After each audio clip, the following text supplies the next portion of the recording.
Wendy Bell Radio is live. Hey, everybody. Good afternoon. I only have another week or so to say that. It's going to be so weird. I'll get to go back to my default. Good morning. Good morning. Hi. It's good to be with you guys. What's going on? I missed you yesterday. I golf like poo. If you're going to go golf, if you're going to take the day off and you're going to be a part of some event to raise money for a cause that's great, at least you can show up and golf kind of well. You did make a couple putts. You sucked about wind. 35 of them out. Anywho, the weather was beautiful and I missed you. And a lot of people were like, where are you? Oh my gosh, where are you? And I'm like, I love that you missed me. I'm feeling a little punchy today. I slept like garbage. This is the thing about REM sleep, though. I'm just going to say, I could tell I slept like garbage, and yet I'm focused, which is really freaking annoying. Good news is I won the tequila. She won the tequila. There were some things out, some baskets, and I took all my tickets, and I went in the tequila basket. And I just put them in there. I really didn't want to go dilly-dally and dabble in all of the things I don't care about. Let's just cut to the chase and just go straight and to then the hard here's alcohol. Brock, who puts in for a new coffee pot. Why do you need a coffee pot? I thought we'd have a nice new one here. We could put it here. And why didn't you put all of your tickets into the coffee pot one? Because you probably you divided because I put and one lost. in for the golf stuff for grilling. Who wins with one ticket, you guys? A couple, I had 20, and I put them all in the tequila. And then I put one in the I don't even like Jose Cuervo golf tequila. ball metal. Yeah, I didn't look around if you noticed. I saw the first thing. Cubes. Balls. Cubes. Anyway, it's good to be with you guys. How are you? Hey, before we get started, because I'm lushalicious right now with this hair, I was going to put it back, and then I'm like, no, you guys have to see this. It is Troy Polamalu in the Head & Shoulders commercial. Did you use my Head & Shoulders? No. Did you? No. Each time he says no, it goes, pew, pew, pew. And then it's giant, like my high school graduation picture. Yeah. It's called Hydrolift. You guys, first of all, I had no idea that hair needs protein. You need protein. I need protein. Our bodies need protein. And if you ain't getting enough of it, it can really affect your hair. So it's limp, lifeless, brittle. It does not look like this. So bingo, Hydrolift. First of all, I've been using this forever, and I still have half of it here. And I use a lot. I have a lot of hair. So I'm like, and it has the most wonderful lather. And it's fantastic, and it smells clean, and it rinses, and it goes, your hair does, because it's so squeaky clean. And then this happens. Troy Polamalu. Hydrolift. Look, I'm just going to say I'm a living billboard of it, and if you'd like to try it by Purance, why not? 35% off. You're welcome. Let me make sure. Here we go. Purance.com, pureants.com. Promo code Wendy. 35% off. Look, if you're lifeless, dull, and I'm not talking about your personality, your hair, Hydrolift. And I'm putting it back in my bag because I'm taking it back home. Thank you very much. By the way, hold on.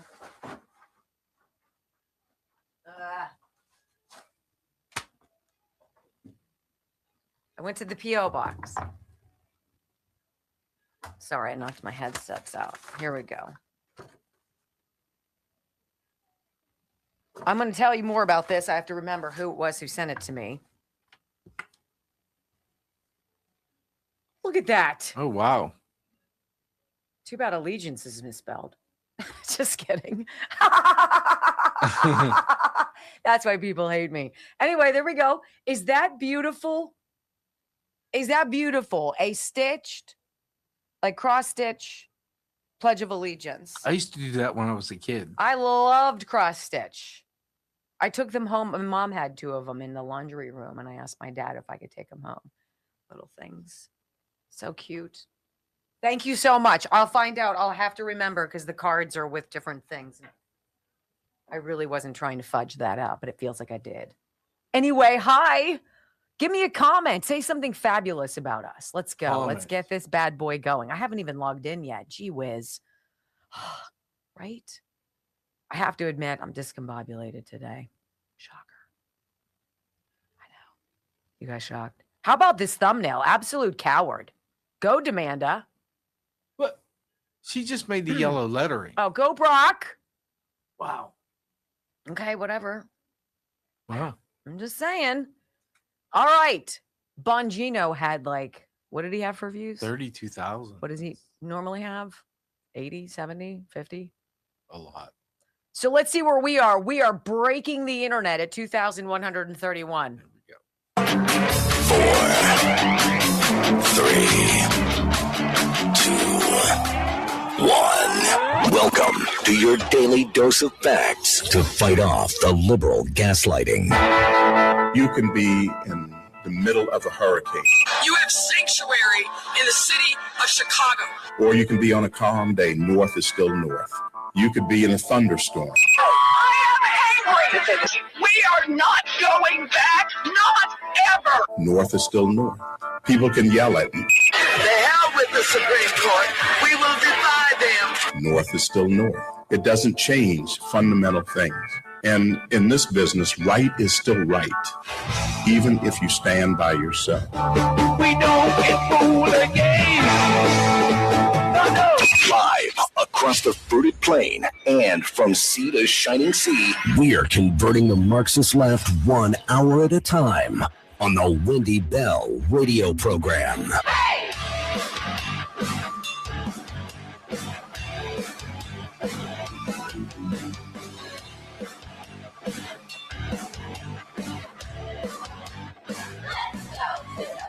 Well, hello, America. Greetings to all of you across the beautiful fruited plain. Welcome home to the Wendy Bell radio program.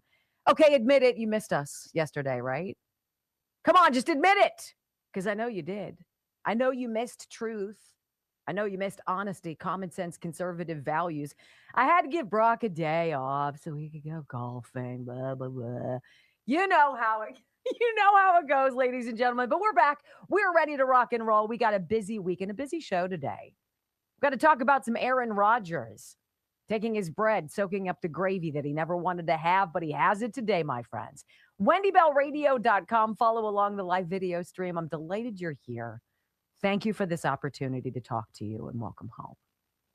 I pledge allegiance to the flag of the United States of America and to the republic for which it stands, one nation, under God, indivisible, with liberty and justice for all. Amen. You know, it was an odd 3-day weekend. We don't normally take those on this program because when you start your own radio network, because you've been canceled and deplatformed and fired so many times, you're like, this is it. I'm done. I'm done playing by somebody else's rules. You don't really have a laundry list of people who are able to fill in for you, which is a bad thing, but it's actually a good thing. I want to be very specific about who takes this spot when we're not around. And I thought of you yesterday. I thought of you, in fact, over the weekend. My husband was on call, and that means 2 different hospitals, 30 odd minutes apart. And if one has an emergency, he's got to get out there in a certain time. And if there's an emergency at the other hospital, he's got to try to coordinate that as well. It's just a nightmare of a weekend of call. And I knew he was going to be out of pocket all weekend long at the hospital doing this and that. So I got busy in the house. We got this torrential biblical rainstorm in Pittsburgh on Sunday. And it was necessary. The plants needed it and what have you. But it also gave me an opportunity to futz around, if you will, in this, and that's F-U-T-Z, by the way. It was a word my grandpa always said. Futz around. In the patio that we just built in our backyard. And it's got beautiful stone walls to it. And there's little pebbles and mortar and little things in there. Literally, this was my mind on Sunday. I had a giant, soft, fluffy paintbrush. And I was going inside each of the crevices of the stones, brushing all of the loose. That's where my mind was. Why? Because my sons were coming home from camp, coming home from their summer jobs where they spent almost 8 weeks. I hadn't seen them, hadn't seen Chris since June. Bobby, I'd seen him for like a hot second for 2 weeks ago. But I haven't seen my youngest sons. I was so excited they were coming home. I thawed out some beautiful strip steaks. I made this magnificent panzanella salad, right? I had a Caesar as well, fresh strawberries. It was fantastic. I was so excited to see them. I'm just giddy with it. Cleaned the house, cleaned the room, cleaned the bathrooms, all the toilets, all the everything, right? Literally staying busy for them to come in the house. My sons I have not seen, who are going to be turning around now in a matter of days and leaving and going to college. And then I'll see them like what? Thanksgiving. And they came in and I almost lost my mind. And they were home for all of like 5 hours and then they left and they didn't come back. They went to a friend's house. I cooked this beautiful dinner and they're like, all right, Mom, peace out. They went upstairs, showered, and then they left for the night. I stood there, wait. I'm like, what? All by myself. Wait, I was waiting for this. Don't you understand? Don't you understand? I wanted to see you. I want to talk to you. I don't know. Actually, I just wanted to hug you for a little bit. Oh, it's good to see you, Mom. Oh, great dinner. Thanks so much. We'll see you later. Bye. Isn't that what we raise them to do, though? I guess. Isn't that the whole purpose? Why is it I'm never happy with this phase that I'm in? If they're home, it's too much noise, too busy, too dirty, too much. If they're away, it's quiet, it's empty, it's clean, and I'm miserable. What is that? Is it because I'm a woman and we're crazy? Don't say yes, because that hurts. It's probably true. I don't know. Like so many of you, I'm walking in yet another chapter. And it's going to be weird when Joe and I drive them to Tennessee and drop them off. And I know what's going to happen. We'll be like, hey, do you need us to help you? They'll be, no, we got it. It's all good. You guys take care now. Bye-bye. And we'll literally be shoved out the door and off we'll go. And that will be that. That's what we raise them to do. To make good decisions, to do things on their own, to wake up when they're supposed to do the job they have to do their homework, to pay attention, to show up, to be good people, to tell the truth, to look out for each other, to look out for others. Check, checkity check. Mission accomplished. So why do I feel like this? It's interesting. There's some parallels with how I feel with kind of how this country is responding to some more of the stuff that's coming out that you and I have known about for a long time, right? You and I have known about the stupid wet market lie. I mean, only somebody who is patently idiotic or not paying attention or only watching CNN ever fell for the whole wet market garbage. Obviously came from a lab. Obviously came from that lab. Obviously came from you and from me and our money. And it was lied about. And I want you to think about for a minute the dark mind that says to themselves and thinks it's a good idea. You know what we should totally do? We should take this virus and we should fiddle with it. And we should do all these weird things to it so it kills people faster. That sounds awesome. And then what we'll do is we'll be the firefighter arsonist. We'll come along on the bend and be like, hey, I see the flames, but thank God I've got my fire extinguisher right here. Psh, here's the vaccine that we patented 75 years ago. I'm making that up, but it was many, many years ago. They were ready for this. This was a plan. It was a plan, ladies and gentlemen, that went back years. It wasn't just 2020. It wasn't just January 1st, 2014, when Fauci's pardon begins. It was well before that. And the thought of that process, the thought of somebody being as dark and dirty and evil and just gross as Tony Fauci to want to fiddle with something to kill people so he could come in with the antidote, which was actually worse than the virus, and then to celebrate it and be glorified because people on the news aren't critical thinkers, pisses me off, ladies and gentlemen. Takes us to that process, sort of like the process in my life right now, where I have to establish this new normal, right? My new normal. My kids don't live at home anymore. I'm supposed to celebrate. Joe and I are supposed to walk around naked. What do we do? I don't know. We look at each other. We're like, all right, now what do we do? You want to go Want to go for a walk? Yeah, I guess so. I mean, like literally, that's where we are. It's going to take some adjusting. This is going to take some adjusting. Did you guys ever hear about the Hegelian dialectic? It's a philosophical idea associated with this guy named G.W.F. Hegel. And it explains how thought and history and social change all develop through contradiction and conflict, i.e., moving of the goalposts. In the simplified version, one idea is challenged by its opposite idea, and the tension between those two things leads to a higher and more complete understanding, or at least some meeting in the middle of a new normal. Think capitalism and socialism, right? They're chipping away. We're meeting in the middle. No, you don't want to do that. That was what COVID was. It was the ultimate dialectic example. We all started paying attention and accepting some more rules that were farcical.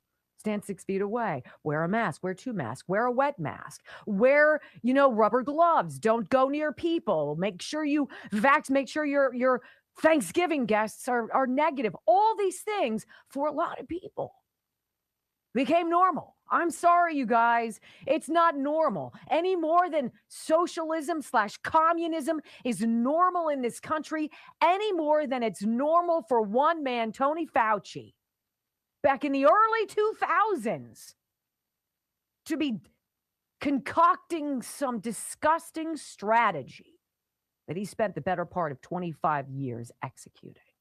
And now we're left sort of like I am in an empty house looking around like, God, I wish there were some shoes to pick up. Boy, do I miss them peeing all over the seat. I will never say that. But you're in that weird zone, ladies and gentlemen. We're in that zone. Some people are getting it. Some people refuse. Some people are completely clueless. And some people are dirty as stones. And it's up to you and to me to figure out who is who and what is what. Okay, game on. Because we're going to start today. We're going to start in this new normal of telling the truth and remember what the truth sounded like. And it begins with Aaron Rodgers, of all things, from the Pittsburgh Steelers. In fact, in the next half hour, we're going to dig into a very interesting story that developed over the weekend that we want to chat about. A dialectic, ladies and gentlemen. A new normal, if you choose to accept it. I do not. Next on the Wendy Bell Radio Network. So it's that whole idea where you have this thing, something comes up and it's an experiment and it hits a wall and the public stops it. No, we're not going to do that. Right? So then it changes and an offshoot comes. Okay, well, we're going to try this instead. And that gains some steam for a while. Goalposts move to a different direction. And then the public comes down like, that's a bridge too far. We're not going to accept it. And so that evolves. And so it's a constant process of the whole, what is reality? What are you willing to deal with? What are you willing to accept? And well back before people started thinking critically, we were unwilling to accept the majority of what was dumped on us. So I'm very proud of that. I'm very proud of you because I know many of you were with us. Shoot us a comment. I'd love to know who the earliest was who was paying attention with us. I know we got a lot of those folks. All right, let me tell you guys quickly. I want to tell you about Health Revolution. I was just able to cut a radio commercial for our friends at Health Revolution. And when Michael signed up, info.healthrevolution.net, I told him, and he knew, I'm 26, Mom. I'm off your insurance. I need to have something. I have to have some coverage. It's irresponsible for me not to. Yes. I said, well, Michael, I'm dealing with this company and I know the guys behind it. These are good dudes. These are people I would put my name behind. And I said, I'm going to connect you with them and you're going to go through the process. And I'm interested in what the process is like. Share with me what you want. Right. So the next day he texts me and he's like, Mom, it was so easy. It was way easier than I thought. And I was like, really? $200 a month. Michael is going to get the medical coverage he needs. The health insurance coverage he needs for himself, not maternity coverage for people he's not married to yet, not any of these other bells and whistles for somebody who's 26, healthy, right? He's kind of a gig worker. This is perfect for him. 30 to 60% off your premium, no copays. You choose your doctor, and the only time you have a deductible is if you're hospitalized. How about that? Info.healthrevolution.net, 800-868-6187. 100%. I threw in the line about Michael in their ad. I'm like, I don't think they're going to mind this. Info.healthrevolution.net. Save today by making your own health insurance plan. And I'm not fooling. It's actually phenomenal. And you'll be like, thank you. Especially if you're in the Affordable Care Act plan. All right. So, did you guys all see AA Ron Rodgers over the weekend? Yes. Sunday. Was it Sunday? Pat McAfee? No, it's probably Saturday? Friday or Saturday. I think we'll begin by not forgetting what the media did to Aaron Rodgers. Because we covered it in real time. You guys remember that? You see me unleashing those BS boards over the weekend too? Mm-hmm. It's amazing. Media was not critically thinking, but we were. Mm-hmm.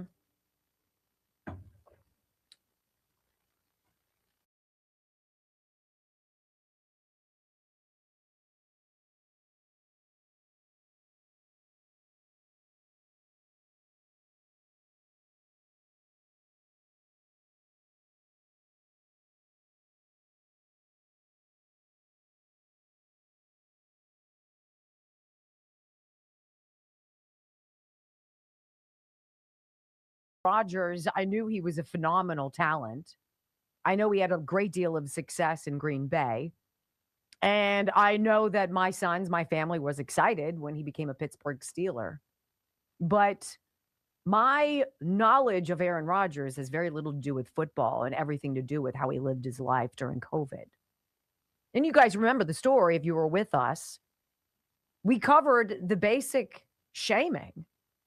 He was called a murderer. He was called a hater. He was called all these things, anti-vaxxer, because he made the decision with his physicians, his own personal doctors, to not get the jab. And people went haywire over it. The NFL did. Remember, he was sequestered? Seriously, you want to talk about segregation? Aaron Rodgers became the segregated son on the Green Bay Packers. He had to sit in his car at 5 a.m, right? Wait to be allowed in when the rest of the team that was vaccinated, the good people, got in, right? He had to wait so as to not infect everybody else. What a selfish individual that he thought for himself, did his own homework, and had a contraindication for one of the ingredients in the shot, right? Well, let's never forget what Jake Tapper said about Aaron Rodgers in 2021. He is condescending. He is holier than thou. And he is finger wagging another human being for making a decision that Jake Tapper is not equipped to weigh in on. Listen. Green Bay Packers quarterback Aaron Rodgers now admitting he has not been vaccinated against coronavirus after contracting the virus earlier this week. But instead of admitting that he had misled the public to believe he had been vaccinated, Rodgers is now blaming the, quote, woke mob for how he's being treated, perhaps creating a new definition for the term cheesehead. I realize I'm in the crosshairs of the woke mob right now. So before my final nail gets put in my cancel culture casket, I think I'd like to set the record straight on so many of the blatant lies that are out there about myself right now. I'm not, some sort of anti-vax flat earther. I am somebody who's a critical thinker. You guys know me. I march to the beat of my own drum. And of course, Rodgers invoked Martin Luther King Jr., saying the great MLK said that you have a moral obligation to object to unjust rules and rules that make no sense. Now he says he's being targeted by a woke mob, which I'm not sure he even knows what woke means, if that's what he's talking about. He's not facing cancellation. I mean, talk to Colin Kaepernick about facing cancellation, but is there any kind of discipline that he might face for being so misleading? He's the guy. Jake Tapper is the guy that you wanted to beat up all your life. He's the guy. He's that guy I'd like to. You're like, that's not very nice. I don't care. He's a scumbag. He is a danger. He is a leftist. He is a low IQ individual who thinks he's better than everybody else. And then there is a high IQ individual in Aaron Rodgers who didn't want to tell anybody else what to do. He just wanted to be able to decide for himself. And for that, he is dangerous. And by the way, the quote invoked by by Aaron Rodgers about Martin Luther King Jr.? I mean, why would you follow things that are patently dangerous, illogical, and stupid? Aaron Rodgers was right. Well, it's funny, Jake Tapper, that was 2021. Jake Tapper isn't talking now about his really tight relationship with good Dr. Fauci, Dr. Death, who was manipulating him and feeding him, Jake Tapper, content during the pandemic. Did you know that?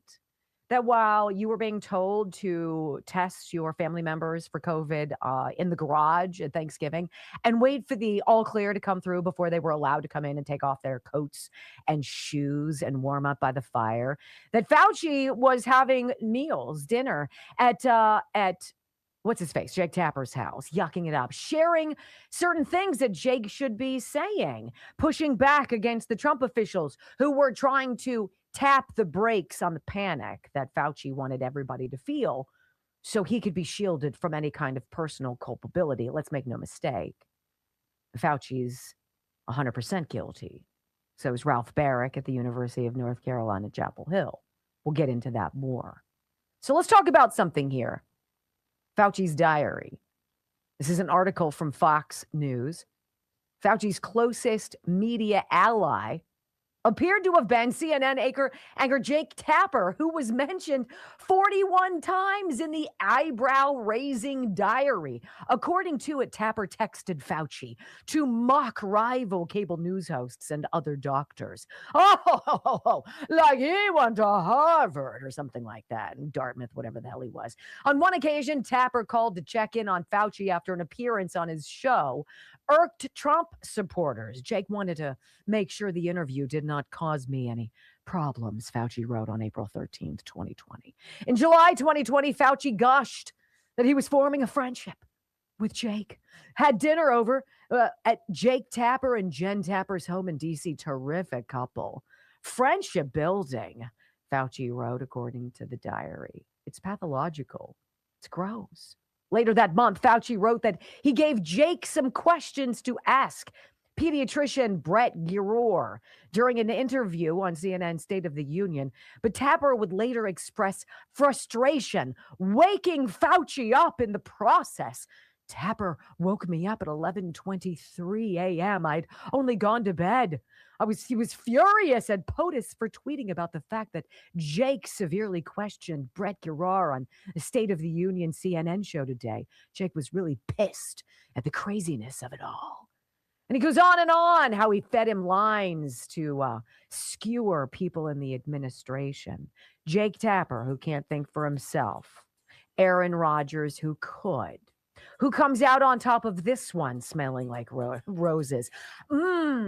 I'll take Pat Aaron Rodgers for 400, please. Next on the Wendy Bell Radio Network. When you know, you know. Okay. 41 times. The number one most talked about hack on media in Fauci's diaries. 41 times. But there is a close second. She's coming up soon in the broadcast. Let me tell you. That's why oftentimes I hate everyone. Okay, let's talk about this. And I know that some of you are enjoying this quite a bit. I am too. How about some liver hydration? You guys want some liver hydration? I do. Did you guys know that your liver is your main hydration organ? And that contrary to what a lot of us think, that the more you drink water, the more hydrated your body is. It's kind of like the more you go to the bathroom, right? But it doesn't make an effect on your liver. And that is why this product, LTV, Drink LTV, exists. When your liver is dehydrated, you can actually have signs of this, symptoms of this. You feel like poo. You're slow, you're sluggish, you have no energy. Your body itself responds to this lack of energy, lack of hydration by looking dull. Have you ever looked in the mirror and you're like, I look just brown, like bleh, lifeless? Could be signs of a dehydrated liver. How about bloating after you eat and just feeling like a general turd sandwich? That could be a big bing, bing, bing, bing. So I'm drinking this. You can see I've been drinking it. I'm going to continue drinking it until it's done, babes. And this is what it looks like. It's a delicious flavor. It's a citrus flavor. And what this is, natural ingredients that just hydrate your liver. It doesn't say you're going to lose 50 pounds. Your hair isn't going to become thick and curly. You're not going to grow. You're going to feel better. You're going to look better and you're going to notice it. drinkltv.com/Wendy. This is one of those wild ads where you get up to 64% off. Like what? How do they make any money off of this? I don't know, but I would hop on it while you can. Dehydrated liver. What? Okay. I like it. And by the way, you're drinking things like dandelion root, right? Marine electrolytes with taurine, things like that that matter to your liver. drinkltv.com/Wendy. Up to 64% off. I can tell you, it is a delicious flavor. I put it with my lime spindrift. So it's a little fuzzy. Little fuzzy. You're very quiet. What's going on over there? What? I don't understand what's happening with you.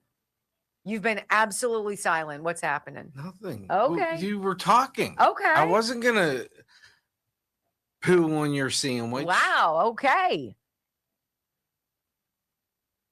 1.35 rumbles. You guys are killing it. Thank you. I appreciate it. 189 comments. Holy Moses. That's fantastic, you guys. Breaking the internet over on X at 258. I'm telling you what, this is huge growth over on X. I don't get it. Except, how you doing?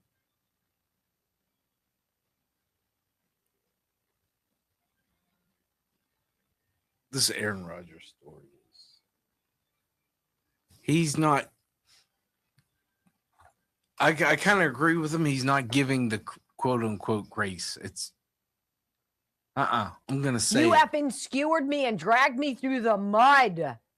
You made me persona non grata. and not just TV, Fauci, the NFL, and talk about Colin Kaepernick. There's a difference. One's a Dick. well, no, Sorry, one's a Harley. MVP Super Bowl winning quarterback. The other one was a flash in the pan. Who took a knee as a gimmick. Yeah. So he could bitch about something and be a poster child for something that doesn't exist. One's a first ballot Hall of Famer. One's You're sounding a little racist. it's not race, that's numbers. I'll follow Really? the numbers. Yeah, I'll Is that follow how the it goes? numbers. It's true, 100%. And anybody with even a modicum of a functioning brainstem could have seen this one coming. And the number of things that he was saying, that Aaron Rodgers was saying, and I never paid attention to Pat McAfee. And I started paying attention to him because he had Aaron Rodgers on, and I'm like, I like this guy. He's cerebral. He's deep like Joe Rogan is. And they had that great conversation, Yeah. those two. Remember? I listened to the whole thing, and I was like, that. The minute you criticize someone when they do the research and talk to their doctors, like they all said, and he says, I was allergic to one of the ingredients. Yes. It ends there. Yes.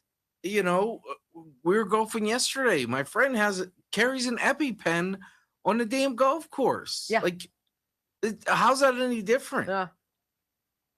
Just 100%. Wow. How about this? Captain Krusty, Wendy, I've spent years destroying my liver, and now you're suggesting that I reverse all of that progress? sure. Because Yes. then you can destroy it again. Yes. What's going on, Viper? Hi, Vet Gal. Hi, Redash. Hi, Barbrox. What's going on, William Caputo? How are you? Why are we having a song fest? What are we talking about here? What are you guys doing? What? Does anyone have an overabundance of garden tomatoes yet? Moonlight 4? Those are fighting words, babe. I don't want to hear about that. I got zip.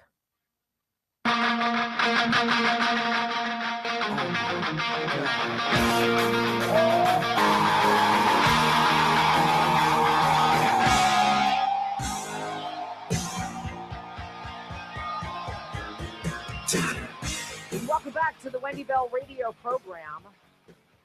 Look, I know a lot of you were paying attention to it the same way I was. I didn't pay much attention to college or football, or rather professional athletes. Most of them, they're horrible to listen to, right? Aaron Rodgers wasn't one of those guys. He was thoughtful. He was a deep-minded guy. Takes pristine care of his body. Had an allergy, apparently, to polyethylene glycol. And that happens to be an ingredient found in the Pfizer and the Moderna vaccines. He also said he was uncomfortable receiving J&J's jab because of reported adverse reactions associated with it. And he consulted his doctors, and his doctors were like, I don't really think this is something you should take. And so he didn't. And now he didn't come out and say, I'm not vaccinated. He said he was, but he felt he was because he was doing all these things. He was taking ivermectin, hydroxychloroquine, zinc, vitamin C, vitamin D, all the things that we talked about early on that had us being called vaccine deniers. No, we're not deniers. We just find it super suspicious that all of a sudden, for the first time in my lifetime, we were all being mandated, hurry, hurry, hurry, do it or else. That's un-American. And if that didn't tip off other people, then they need to get up to speed here.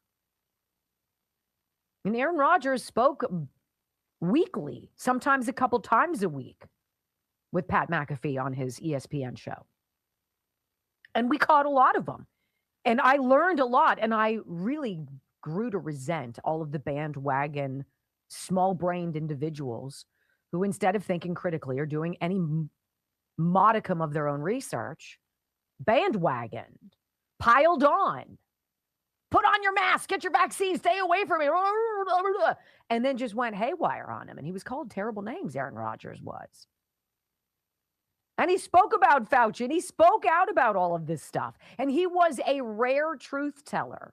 He found himself in a position that only a star Hall of Fame quarterback, right, with a huge audience, gobs of money, and without any F's to give about what you think, he saw his platform as one of being a truth speaker. And I appreciate that. And so he was on over the weekend or Friday, when is the show usually, Brock, that he was on with It's usually Monday through Friday. I'm not talking about his show, but the one that's the football, and he was on over the week. Was it over the weekend, do you think, or you think it was a Monday show? I think it was probably a Friday show. Okay, so this happened when we were not on the air, so I wanted to play this for you if you haven't already. So here's Aaron Rodgers, and he's sitting in the chair, and he's got all these fans behind him, and they're talking about football, can't wait for the season, blah, blah, blah, blah. And Pat McAfee asks Aaron Rodgers, like, basically, is season, is it going to be good? How you feeling? Is this great? And this is where Aaron Rodgers takes an open mic, live television, and with no more F's to give, he drops it on Anthony Fauci. And to ESPN's credit, and to Pat McAfee's credit, they let him roll. Here's how it started. Like, how do you kind of view this year versus maybe the years of the past? I'm going to plead the fifth. Okay. That's a smart move. Okay. Like Gotta love that guy. Okay. Like that absolute coward, Tony Fauci. Absolute coward. Yeah. Hey, it's back, Are baby. you kidding me? Yeah, 111 You times. got a pardon and you're in front and you pleaded over 100 times at the White House? What are you scared of, Tony? Yeah. I thought you were the science. Yeah. I thought you were I am science, and you get up there and you can't answer a question? Yeah. What are we doing? And how much time did the network spend at that? How much time did they spend on my responses every week, on my vaccination status, on Taylor and Travis's wedding? Did they do even a minute? Did they do even a minute on Tony Fauci? No, I don't think I've heard anything. I bet they didn't. But on that note. And there was another scandal this offseason, too, involving a voter for MVP, for Coach of the Year. How much time did your network spend? Where's your Kemp? Did your network spend on that? Our network? I wish I could Fauci. Go back to Fauci. I wish I could Fauci. This is awesome. Okay. Go back to Fauci? Yeah. Go back to the coward Tony Fauci and science? Hold on now. Who's spending the entire time writing in his diary about how fun it is to be famous. You got to be kidding me. Okay, so on that note. What are you going to say about me now? Debate him, What are you going to say about me No, now? I got no debate here. You had a 500. No, seriously, what are they going to say about me now? Now you can't talk about the COVID stuff because obviously it was made, in a lab in China. That's like not even questionable anymore. Tony Fauci is an absolute criminal. I'm on good terms with my family. I'm on good terms with my family. What are you going to say now? What are you going to say now? I want to let you know. It's been a fun ride for you, I would assume, over the last couple. It's been a great life and a great career. And it's nice to be sitting on this side now, especially after that coward played the fifth over 100 times. Okay. I thought you had a part in there, Tony. Why couldn't you answer one question the entire time? Okay, we got 4 minutes until the heart out. Yeah, I got four more minutes. We keep it going. Anything else? I got at least 4 minutes. Okay, okay. Okay, I love this about them. Pat McAfee's like, look, we got 4 minutes, got a heart out. And then Aaron Rodgers is like, absolutely, I can do this for 4 more minutes. And Pat McAfee was like, let's roll. We'll wrap up that conversation. Other than that, there's been a lot of silence, I feel like, like 19 seconds about one subject. Oh, don't talk about that. We can talk about Rex Ryan's foot fetish, but please don't talk about, anything else right now. Don't talk about, any scandals involved. Don't talk about, pop culture. Talk about Taylor and Travis's wedding. Yeah, what do the insiders know about that? But don't talk about, that actually has to do with our business or righting wrongs. Can we remind people? Can we remind people a little bit why you're doing all this? Can we remind people? No, I don't care. Okay, so in 2020, okay, we were there for all of this. 2021. Sorry, 2021. It really went down. Okay, there was a 500-page report that Aaron looked into with many doctors about his body and said vaccination. Now, that became a talking point of COVID, I believe, around the entire globe. And the only reason why I know that is because I was coming on the show every week. We were talking. I was called a murderer because I was platforming Aaron Rodgers, who was making the decision that was best for himself. So as soon as I see all this start happening with Fauci, I knew that, boy, you were certainly having a time because your name was slandered. You were called a murderer. You were called a lot of things. And I was endangering my teammates and this and that. Now look what happened. We talked about they suppressed early treatments. They lied about where it came from. Tony Fauci's writing in his journal about, I don't want to, create any vaccine hesitancy if I tell them what the actual stats are. How many papers have been written? How many McCulloughs and Malones and all the great doctors out there who actually did treatment on the front end and repurposed drugs that are the safest profiles in the world. But no, Tony Fauci pushing his medicine just like he did back in the 80s. And now, when you have an auto pen pardon. Hey, Jay, you know what happened. You have an auto pen pardon, but and you can't answer one question. Hey, now real quick. Not even your name.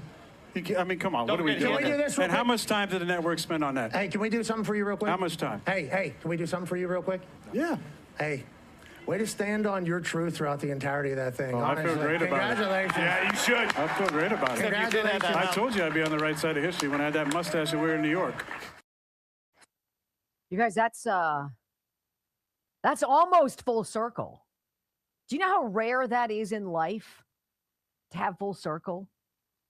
To have it come back around to the very beginning and to be vindicated, to be proven not just correct, but to prove everybody else insane. That was that moment. I cheered for Aaron Rodgers, and I respect Pat McAfee for that. It wasn't complicated. It simply wasn't complicated. Now, I want to take you back to November of 2021 because this is interesting. Chris Cuomo drags Aaron Rodgers with this sports reporter guy named Bomani Jones. And they get on this sanctimonious blame game, right? Finger wagging Rodgers for doing his own research, for taking hydroxychloroquine and crediting Joe Rogan with opening the door to critical thinking about COVID. Did you guys pay attention to that podcast? I did. Joe Rogan and Aaron Rodgers. It was extraordinarily illuminating. And they criticize him here. So again, Chris Cuomo with the sports reporter guy, Bomani Jones, November 2021. He wanted to give all praises to Joe Rogan, whom apparently, while he says he talks to Harvard MDs about stuff, it was Joe Rogan that really guided him. He took stuff that is for horses. All of those things. Why did you lie to us in the first place if you were willing to embarrass yourself later? Well, the embarrassment was going to begin as soon as he pointed out Joe Rogan as one of his touchstones of his critical thinking.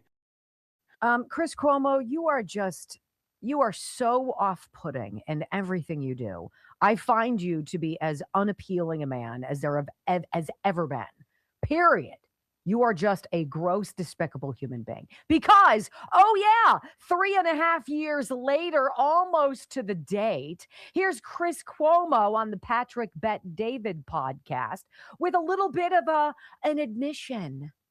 I'll tell you something else that's going to get you a lot of hits. I am taking a, what do they call it? Like a regular dose, whatever. They're trying to build up of ivermectin. Ivermectin was a boogeyman early on in COVID. You couldn't talk about it. That was wrong. We were given bad information about ivermectin. The real question is why? Everyone's going to say Joe Rogan was right. No, Joe Rogan was saying, yeah, he was right. But that's not what matters. What matters is the entire clinical community knew that ivermectin couldn't hurt you. They knew it, Patrick.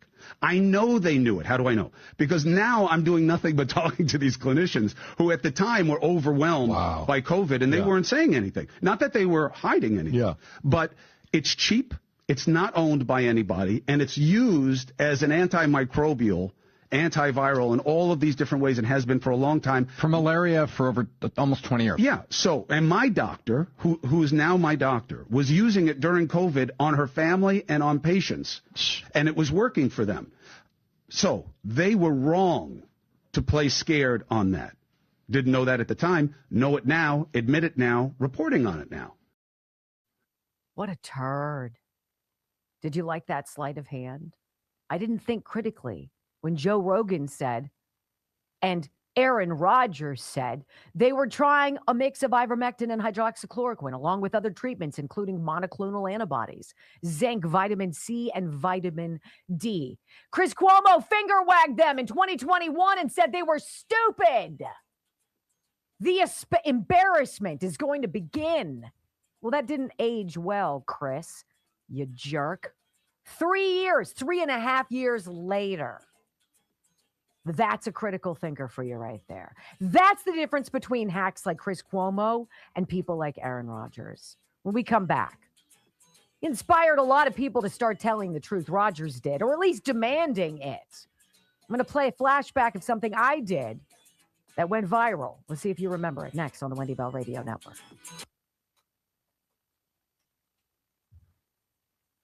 I remember all of this. Like, I can't remember what I had for breakfast yesterday, but I remember 5 years ago. I remember some of this stuff, like it's burned into my brain. You guys remember David Martin? Remember us talking to David Martin? Right? And we talked about all these patents and how all of these, the virus itself, it's like whatever its molecular makeup is, it's been patented. And dating back years. It doesn't just happen in the wild, right? And we're like, can we get off of the freaking wet market bullcrap? Nobody's falling for that jazz anymore. Well, except Chris Cuomo and other morons who tried to do one of these numbers, sanctimonious jag, right? All right, let me tell you guys, who do I want to talk about? Texas Bullion Exchange, wendylovesgold.com. So there's a television commercial circulating that I'm in. I don't know if you guys have seen it yet. I've been told it looks good. I am always afraid because I always hate how I look and stuff like that. But the point of it was valid and it was necessary. And I was delighted when Texas Bullion Exchange got in touch with me. And this was going to be like a 6-hour thing for me to do this video for them. Beautiful production, everything. For me to basically be like, look, this is how you pass generational wealth onto your children. Your grandchildren, gold and silver, platinum and palladium, 855-927-5557. I wouldn't go on TV and do a commercial any more than I would come here and talk about them if I didn't believe what I'm telling you. open up or ask about opening up a gold-backed IRA, you will qualify for a limited number, Wendy Bell Radio signed silver 1-ounce coins. Beautiful. But you're going to get peace of mind. 855-927-5557. WendyLovesGold.com. It's a relationship you have with them that's not just once. It's not just once. You want to keep going back because it's kind of cool, kind of neat to get gold and silver. It's like, whoop, whoop. Just going to say. I mean, you could give your wealth to me. I mean, that would just make it easy. P.O. Box 86033, Pittsburgh, Pennsylvania 15221. There you go. I'll just make it easy for you. You gotta love Pat McAfee, because what people don't understand is he doesn't really work for ESPN. Mm-mm. He has his own thing, and ESPN takes it. But ESPN's the same one that pushed back on Sage Steele, who started her own thing. Yeah, you know more about that side of it. He gave... It would be like Newsmax taking this show. Yeah. They can cut out if they want. It's my show. I'm going to say what I want. I'm not going to follow your rules. Right. But Pat McAfee does not work. I mean, technically, you could make the argument, yes, they take a show. But if he went to Rumble or he did it online, he'd get a huge crowd. Yeah, You know. he has a huge crowd anyway. Yeah. And what I think is great is he knew that would go viral because he's the one that clipped it. Yeah. So he had his guys going, oh, let him go. He knew damn See, well. Aaron Rodgers has no need to put that out there on his own pages. Mm-mm. Because if you followed him, you already know that he already has the vindication. It's not just the vindication, it's there's a word that I'm lacking. It's that creme de la creme fungu. It's the I told you so. But that's on steroids. I agree. Yes. I agree with that exactly is what it is, but it's bigger than that. I agree.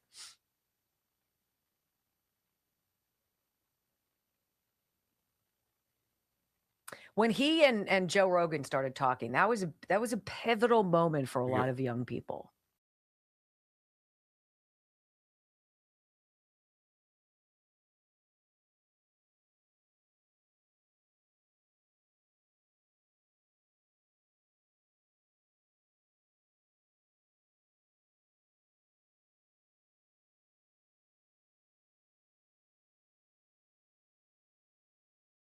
Fan or not.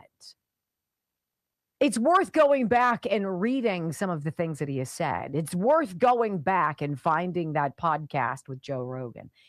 It's worth going back and remembering how the Packers, how the NFL, how stupid people vilified one guy, right? That one voice who's willing to stand alone. That's North is still North, right? They can throw anything at you. You can be alone, all alone, and it doesn't change the fact that right is right and North is still North.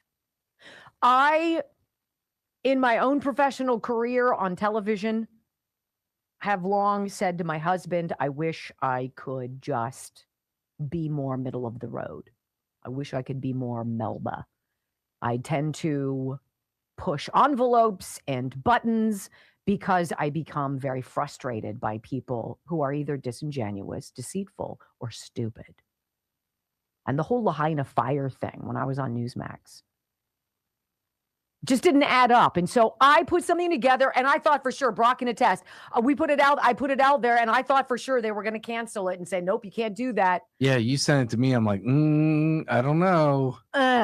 It made it through, whether they didn't pay attention to me or what. But I want you to hear it because it is critical thinking.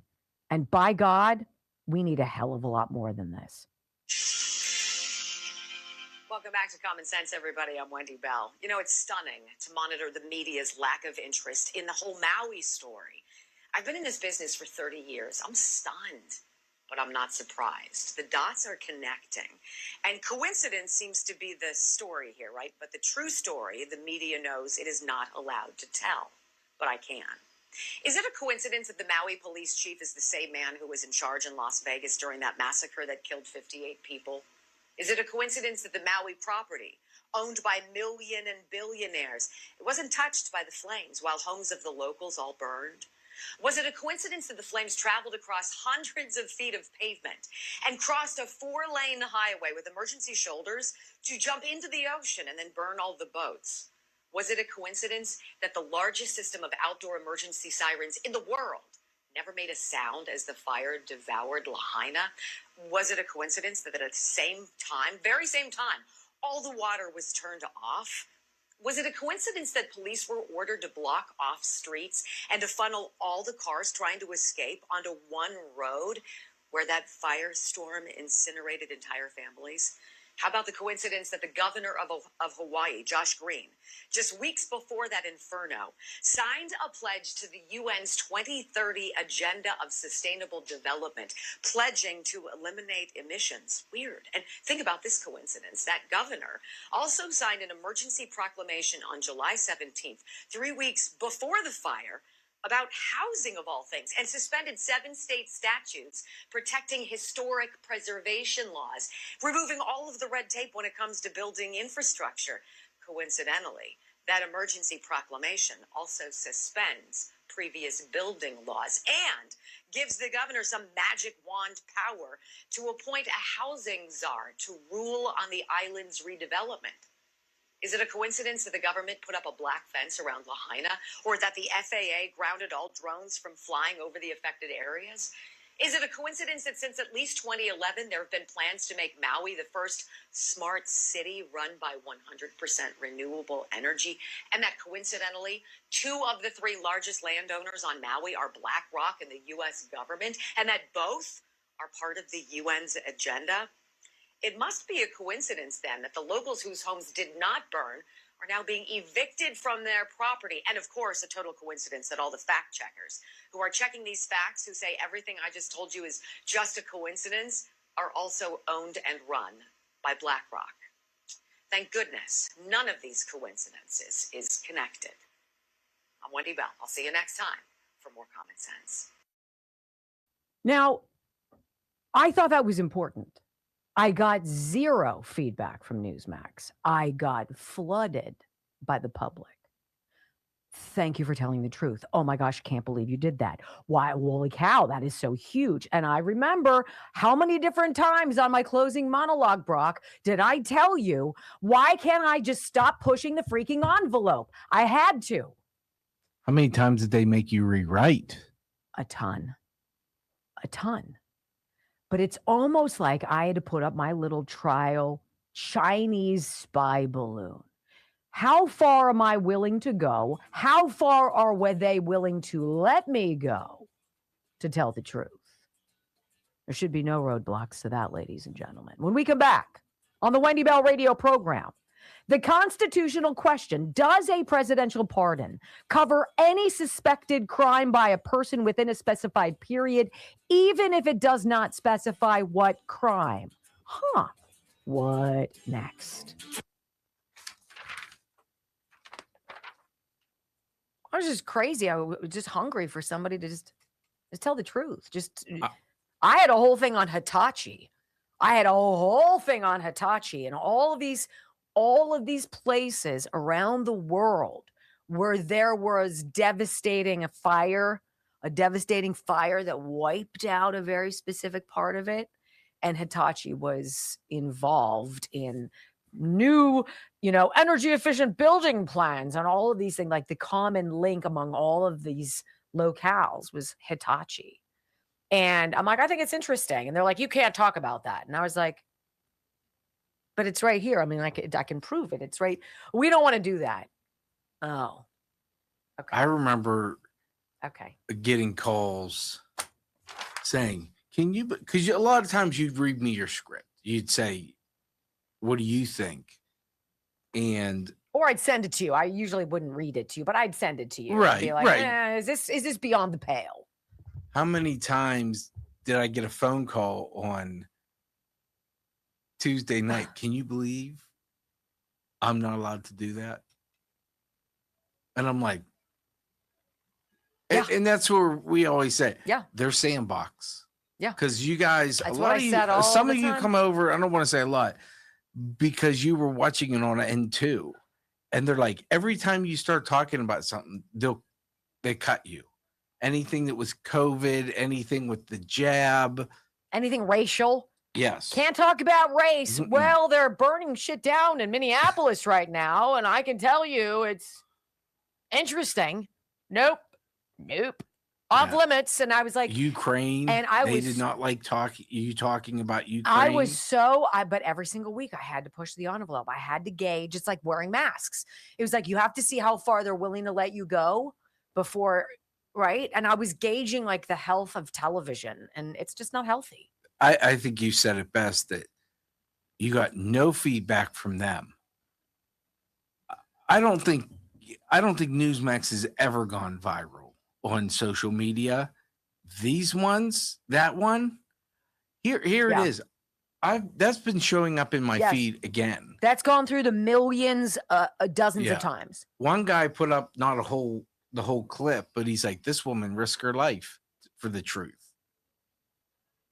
So that's sort of like where I am. Like, is it a lonely place? Do I get in trouble a lot? Yeah, but I say what I believe, and I believe what I say. You know, Well, and that I brought us to doing this. And I do a lot behind the scenes to not talk out of my butt. So if I'm going to tell you something, I'm going to have really good authority that what I'm telling you is right. And if I'm wrong, I'm going to tell you I was wrong quickly. How about that? And then there's that fake Chris Cuomo who's like, well, I mean, the experts should have told us. They knew, but they didn't tell us. And so I didn't know. And so we went out there, but now I know. And so now I'm doing it. And I'm like, dude, you're 3.5 years late. What are you talking about? We knew ivermectin and hydroxychloroquine. We knew. What did they take to Uttar Pradesh? Population 245 million. Success of like COVID survival rate 99.19%. The minute they start taking your packages. Let me tell you about the Simkovich Concussion Institute, SimkovichConcussionInstitute.com. You know, it's one of those things that's really random that nobody talks about. Like if you have a traumatic brain injury, you don't like share with somebody. So Phil, how are you? I'm good. Sheila, well, I got a traumatic brain injury right now and I feel terrible. I want to vomit and I can't be in bright light. But other than that, everything's well. Like you bury it and then you're like, where do you go? Your PCP? They're going to be like, Durr. That is why having a place that does this, your brain, your headaches, your tremors, your concussion, your injury, whatever is going on, Dr. Simkovich is going to find it and he's going to fix it and he's going to do it quickly. And he's going to do it in a cost-effective way. Like, what? Affordable healing? Shut up. Yes.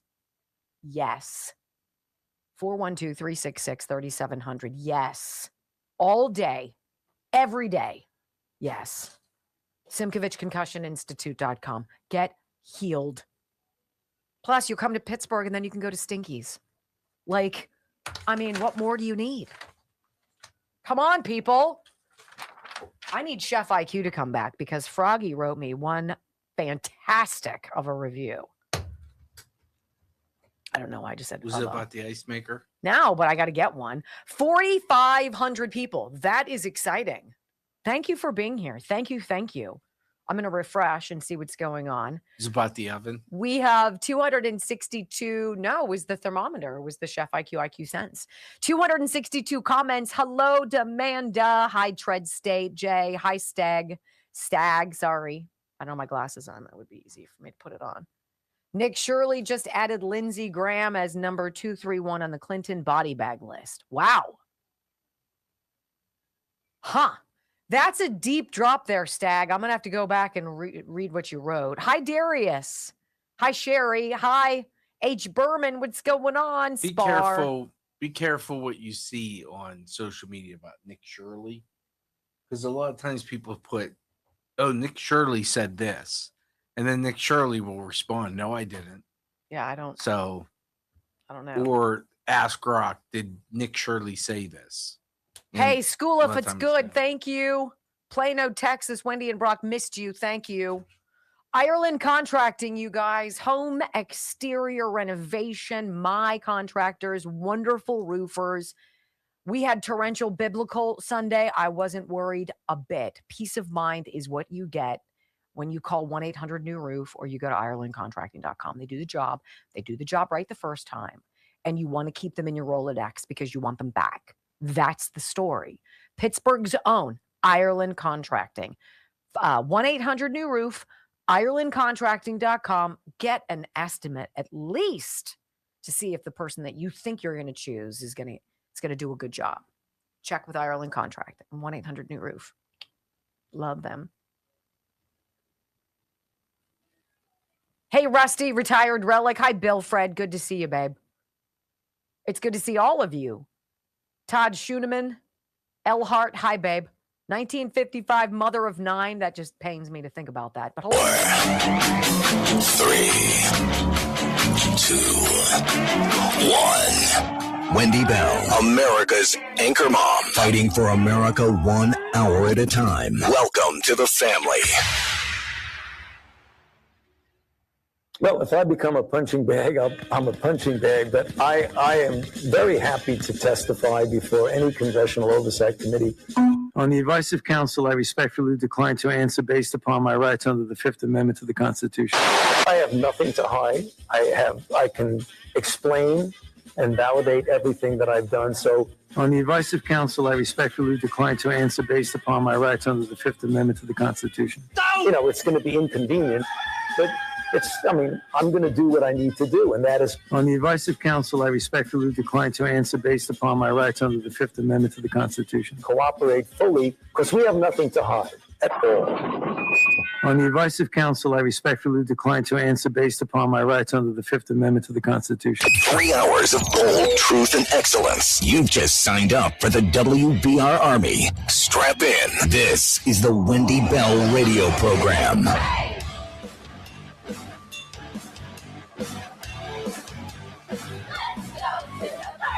Well, welcome back. Hour number 2 of the Wendy Bell radio program is live, and a very warm thank you to the 8.5 million of you who have downloaded the Wendy Bell radio podcast onto their devices. I mean, these numbers are nutty, and we are so grateful. Go wherever you get your podcast, just plug in our name, Wendy Bell Radio, and boom, we'll be on your pocket like white on rice. Delighted to be with you guys. Thank you. So the constitutional question.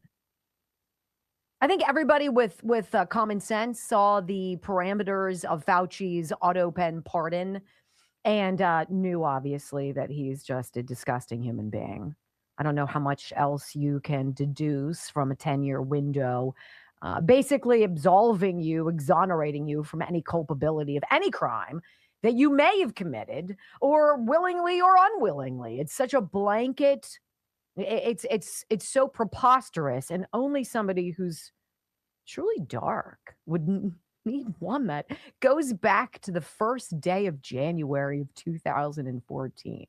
Anonymous deepfake quotes on X asks a very important question. What are the constitutional boundaries of the presidential pardon power? If you're in that 10-year window, what about things that happen beyond it? Listen. The Constitution gives the president the power to grant pardons for offenses against the United States. But here's the question. Can a president issue a pardon when no specific offense has been identified? The Constitution doesn't expressly answer that, nor has the Supreme Court squarely decided that question. That's where the constitutional debate begins. One side argues the president's pardon power is broad enough to forgive any federal offenses committed during a covered period. The other argues the Constitution authorizes pardons for offenses, not generalized immunity untethered to any identified offense. That question has never been squarely answered by the Supreme Court. And until it is, the constitutional boundaries of the presidential pardon power remain an open question. My friends, we are all anonymous. Now, the reason I enjoy that, just to kind of tickle your brain, is if we take it a step farther, what if the suspected crimes started before the beginning date of that pardon, before January 1st of 2014, because in Fauci's case, they reportedly did. Dr. David Martin, a PhD researcher, this guy is really a phenomenal mind. He's a global leader in intellectual property transfer among more than 120 countries. That's like his real job. And as like this side hustle, he's a deep dive analyst of the patents secured years before COVID. And he talks about how the media covered it all up. Now, he's on this podcast with the filmmaker Mickey Willis. Mickey Willis is the guy behind Plandemic. I know a lot of you guys saw Plandemic.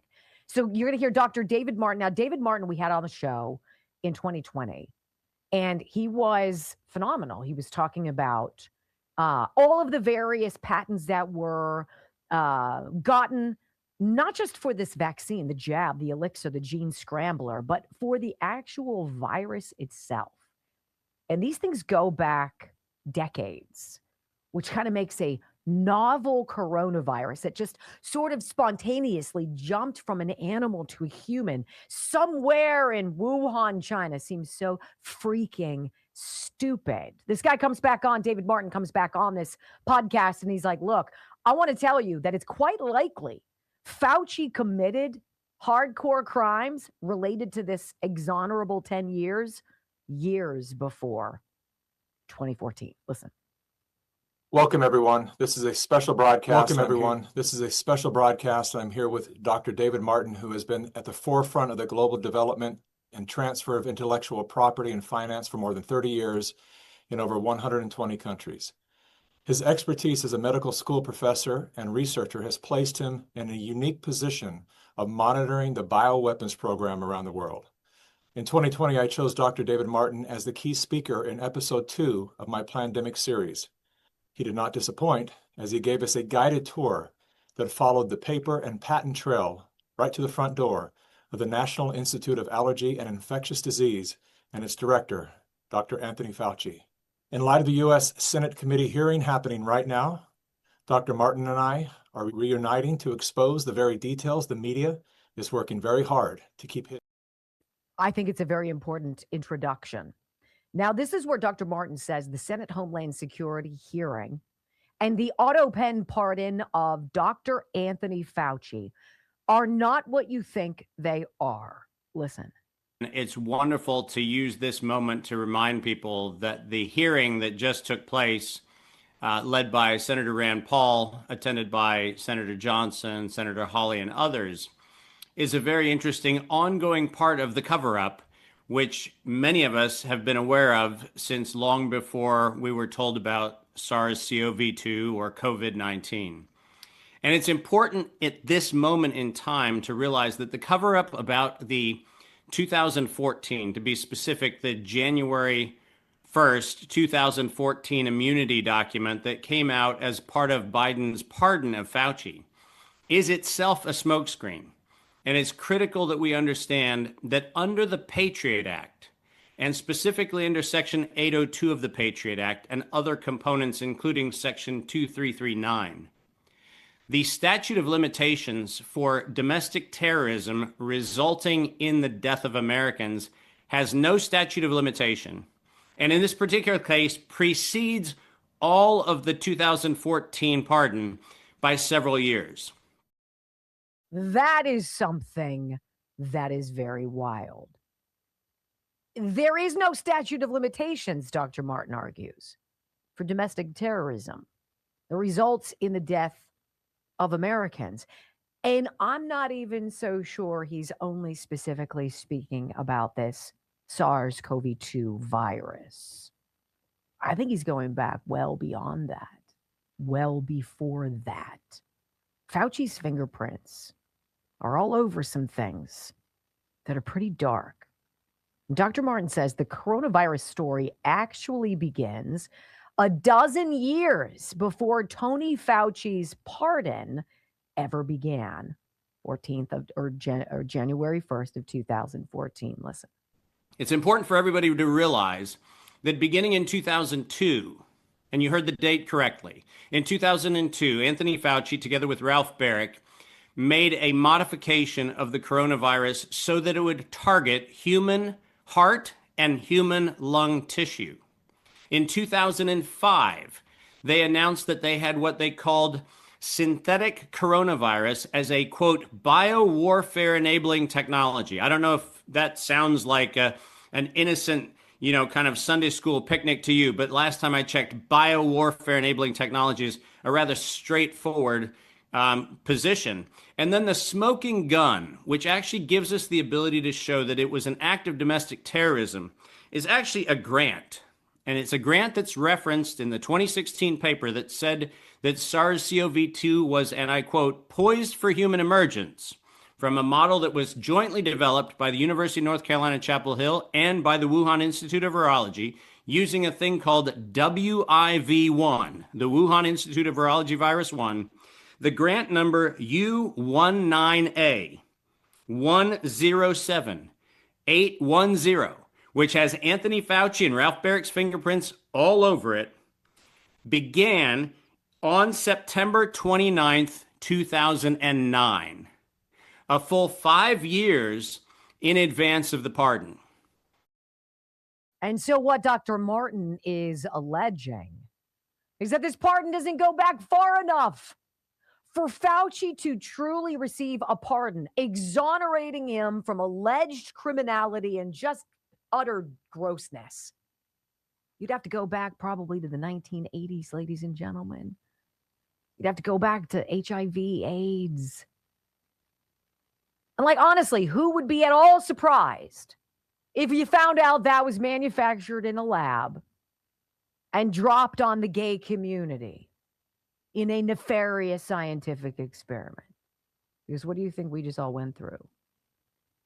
David Martin continues. He says, look, if Congress thinks Fauci has some kind of immunity from killing Americans, they would be wrong. Listen. So when we are told that there is supposedly no way Congress can prosecute Anthony Fauci, that there's no way for the Justice Department to hold him accountable because of a 2014 pardon, it is critical for all of us to listen and share and promote this conversation so that our congressional leaders understand that Anthony Fauci, together with Ralph Baric, committed acts of domestic terrorism as defined by the statute, for which there is neither pardon nor statute of limitation.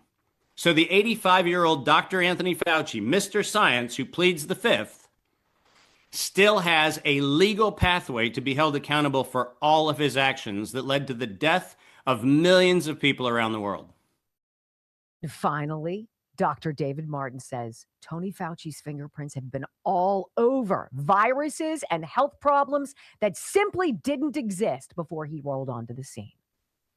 And long before COVID, as we know his history, this is a repeated MO. That's exactly right. And it's important for us to continue to recite the fact that there was no such thing as SARS, not SARS 1.0. There was no such thing as SARS until Ralph Baric modified coronavirus to hit human lung epithelial cells back in 2003. So the whole notion of SARS as a disease is something that was created by, funded by, and entirely supported by the gain-of-function research, which by 2005 was officially labeled biowarfare enabling technology. Biowarfare enabling technology sounds friendly. Dirty for decades they've been. When we go back on the Wendy Bell radio program, RFK Jr. with a big drop on gain-of-function research you need to hear about next. Tulip blooms. I love this. Joe said to me yesterday, he said, your skin is so soft. And I'm like, it's natural. But I'm not a good liar. So I told him, hun, it's my velour massaging oil. Here, take a few hits. Here are my feet. Let's try it. No, he's great. And he's like, your skin feels so good. And I was like, look, I'm really loving this Tulip Blooms. Tulipblooms.shop. /Wendy. The products there are wonderful. I love spa quality products. I just don't love paying spa quality prices. And the people who are behind this, a husband and wife, and they have 3 cute little kids, they've created the perfect mix. It's just the right fragrance or scent that smells earthy and healthy and clean and like you're in a spa. Smells soothing. But the products themselves, they glide. They're not greasy. If you use any of the body butters and you scoop out a little bit and you put it in your hands and you let your warmth kind of melt it in your hands and then you rub it on your skin, talk about it. Holy smokes, is that something else? I've never gotten into essential oils and body butters and whatnot, but when they sent me these things, I was like, oh, I won't go a day without them. tulipblooms.shop. This one's my fave, the velour massaging oil, but anything under the soothe tab, if you drop it down, tulipblooms.shop /Wendy. I love them. This is a wonderful, wonderful gift idea to give someone for a holiday, for a birthday, as a friend, like, hey, I haven't seen you in a while. Here's this beautiful thing that you're going to want to put next to your kitchen sink. And when you're done doing dishes or washing your hands or what have you, put a squirt of the velour massaging oil on, rub it in, give it a couple minutes so the greasiness goes away. It's like 3 or 4 minutes, and just feel like you've just come from a manicure. That's how it feels. I mean, it's stupid. And for men love it too. Men like having soft skin too. And men with rough elbows, heels, rough cuticles, just roughness. Not after you use this stuff. tulipblooms.shop /Wendy. Everything about it. I put it on like 4 times a day. Addict. Do you remember David Martin Brock? We had a lot of, one of the benefits is we were able to have a lot of these people on because no one else would platform them. So the only way to get their message out, we had Malone on, was to go to Malone, the McCullough, Joe Simone, Rogans, the Goals. Wendy Bells, the Dan Bongino. I don't even know if Dan Bongino had any of them on. But these people who are willing to say, yeah, I think this is We need to talk about this. Yeah. Tell me what you know. Right? I can never remember his name. The embalmer, Hirschman. Richard Hirschman. With 2 N's. He seemed to take off after we had him on. But, Remember? Yeah. Yes, I think I reached out to him on Facebook before I got hacked. Those jags still haven't given me control of that back. I still can't go live, and I have no reason why. Everybody I can talk to about it. I hate everything about them. Meta sucks. Stones. I have like lumps right here on my shoulders.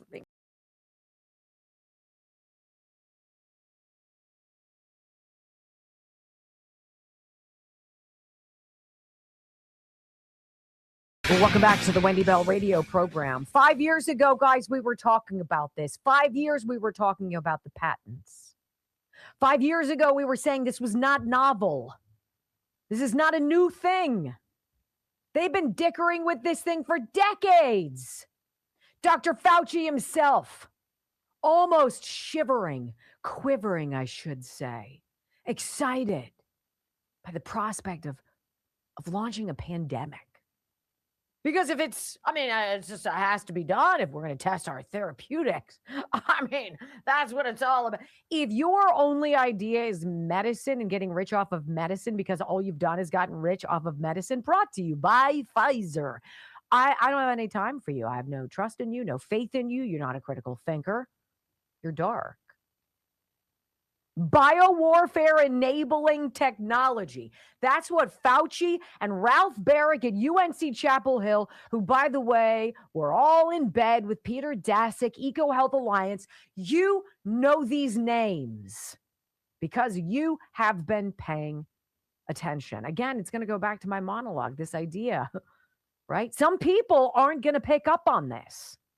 They refuse. They cannot do it. We can. And we can play RFK Jr. He said a couple things amazing yesterday or over the weekend. And he talks about this gain of function research. Well, they literally go into something that's terrible anyway. We're going to get some virus and we're going to go in there and we're going to cut into it and we're going to put this and we're going to glue that onto it. And then it's going to infect all sorts of people. Isn't that going to be great? Oh my gosh, it's going to be so great. People get sick. They'll die. It'll be a party. Said nobody, which is why Bobby Kennedy is stopping gain of function research in its totality here in the United States of America. This is a big statement. Well, gain-of-function research is a kind of research where you take a pathogenic organism like a coronavirus and you try to make it more virulent. You try to get it so that it can spread faster and that it's more deadly. And why would you do such a thing? Well, either because you want to weaponize it or because they say that we want to develop a vaccine against future mutations, which is nonsense. No good thing has ever come from gain-of-function research. So we've now adopted a system that is going to end it in our country, and we believe will end it around the world, because any scientist, we will no longer support science in other countries that support it. Any scientist that does these experiments will be punished, and they can be permanently banned from any kind of grants. And the universities also that support this research will also suffer liability. We've had too many bad things happen. We've had too many bad things happen, like Lyme disease and RSV, the respiratory problem for children. RSV. Lyme disease. Gain of function made, ladies and gentlemen. They made those in a lab. Don't take my word for it. Here's Bobby Kennedy. Lyme disease that almost certainly came from these experiments that is now devastating our country. RSV that came from a laboratory, which is now the biggest killer of children in our country. And of course, the COVID-19 pandemic, which was a trauma for the whole globe. And all of those have been linked credibly to gain-of-function research. So it's something that with enormous costs and no proven benefits. You got to wonder, what else out there is going on that's gain-of-function research? What other kind of infection? What other kind of virus? In Bobby Kennedy's mind, it stops now. And if the United States of America stops this research, there's going to have to be the ripple effect across the world that it stops there as well. This is why Fauci is not out of the hot seat. This is why that pardon can't possibly go back long enough, because I dare say it would have to go back to his first day working at the NIH. Scary little jerk. We come back on the Wendy Bell radio program. Okay, we're not done dragging Fauci yet. Sorry, Dr. Death. More states are getting in on the legal moves against him. Plus some Rand Paul you got to hear next on the Wendy Bell Radio Network.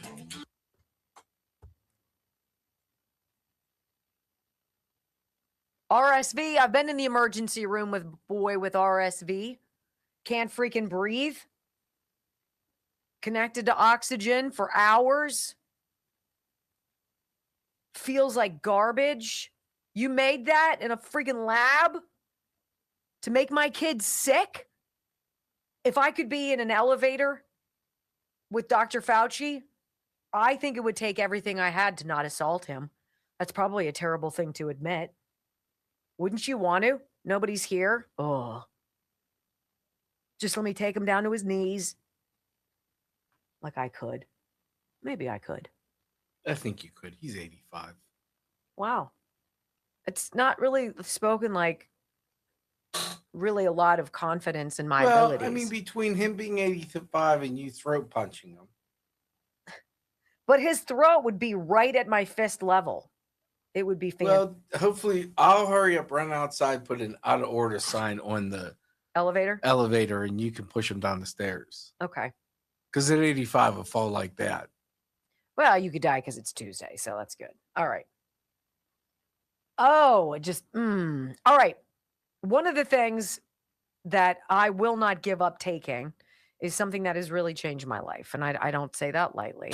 I mean, I could say Hydrolift has changed my hair, but it hasn't changed my life, right? I love Healthy Cell. The Calm Mood is fantastic, but it hasn't like changed my life. I would say there's one thing I take that legitimately I would say has changed my life, and that's Blood Flow 7. I'd love my husband to take it, but doctors aren't big medicine takers. He's not. And I think it would be hard for me to explain to him why I think he would benefit. All day energy. All day energy. When you want to come home and you want to do stuff, you want to work, you want to do stuff, you want to work out, you want to walk, you want to get a couple miles under your belt, you want to do something. You sleep like a boulder on it. And oh, yeah, it's nitric oxide. It's the magic molecule, it's gas. And the gas molecule relaxes your blood vessels. And when your blood vessels relax, more blood flows through them. And speak to a cardiologist, they'll tell you it's the blood flow for a cardiac patient that is so critical. When things start getting blocked, you slow down, you feel bad, you get radiating pain, tightness in your chest, all of the residual symptoms. You don't want to go do anything because you can't. Bloodflow7.com/Wendy. Just get it. Honestly. Tell me how you like it. WendyBellRadio@gmail.com. I love it. All right.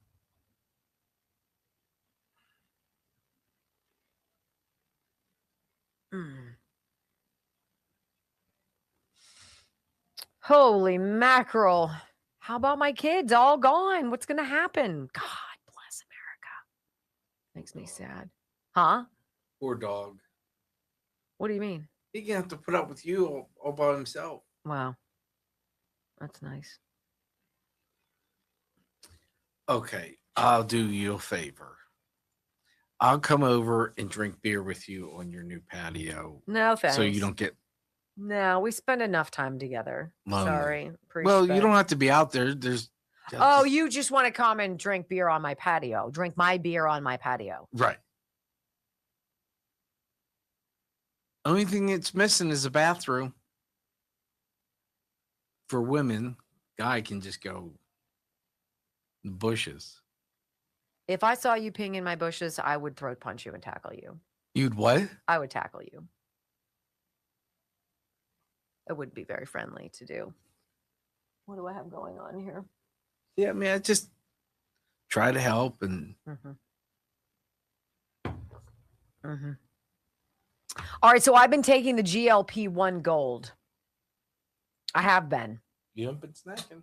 I have not been snacking. Like at the golf outing yesterday, Brock and I think we had chicken. We had some kind of small little spare ribs. They were quite nice. And a salad. And I came home at 6 and was like, I'm done. I don't need anything else to eat. Which is very unusual for me. It's very unusual for me, but that's what GLP-1 Gold is all about. And I've been taking it. I have it at home. In fact, I didn't bring it back, which is probably a bummer, but the reason I don't want to forget it. So why I'm taking GLP-1 Gold is because of my cravings at night. It just absolutely kills me. So I took it this morning and I should bring it back. I need to remember to do that because I find that when I take it at noon, GLP-1 Gold, this is not GLP-1. This is not GLP. This is Juvenon's offering to you that doesn't have pharma medicine in it. It's got natural ingredients that mimic the GLP so that you don't eat as much, period. Just cuts your cravings. It cuts your food noise, all of that stuff. And I'm just absolutely punished. After 8 o'clock at night, I want everything. I'm like, and I can eat it all. And I haven't been. GLP-1 Gold by Juvenon. Again, same landing page, that bloodflow7.com/Wendy. 30% off everything in their store. So remember, it's going to be, what, $1 a day if? And I'm enjoying it. I'm enjoying it. And I'm noticing what it does. And it does absolutely crush your appetite, which is helpful. So if you have a lot of weight to lose, that's Juvenon's product. Bloodflow7.com/Wendy. You'll see the bottle there on the page. GLP-1 Gold.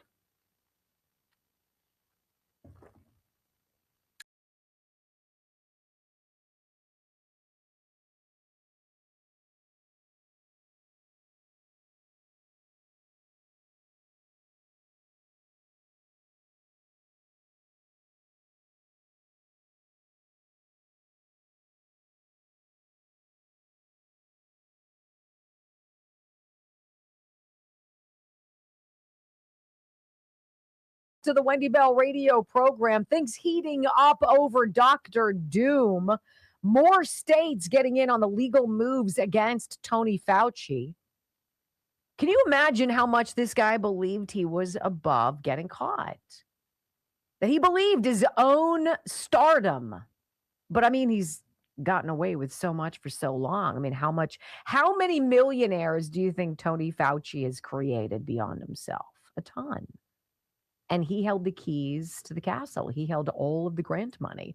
He was the guy in charge. Nobody thought to look at him, right? Well, it's interesting. You've got Louisiana now, the attorney general there, Liz Muriel, I don't know how to pronounce her name, my apologies, announcing that the state is joining the multi-state effort, citing newly discovered contemporaneous records that contrast with past testimony where Fauci claimed memory lapses. States are able to go after him. States do not have the same immunity, this pardon that the Biden auto pen granted Tony Fauci. It's irrespective of the states. And so now you can pile on, and it's what some are doing. Louisiana is in Florida. Attorney General James Othmeyer opening an active probe into potential violations of Florida law following support from Governor Ron DeSantis. Alabama. State leaders, including Senator Tommy Tuberville, are supporting the inquiries and arguing that federal immunity does not block local or state prosecutions. These things are happening. I heard Deborah Birx over the weekend. Remember Scarfy? She was up there with him on all the coronavirus task force meetings. And somebody was asking Deborah Birx, who herself is a louse of a human being and knew all of this stuff was bunk with COVID and was too much of a feckless jerk to speak up about it, but gloated about it in her personal memoir. Yes, I sometimes misled the president and I didn't tell the truth to the CDC, but whatever, we're fine. All's good. Why do we want to litigate the past, right?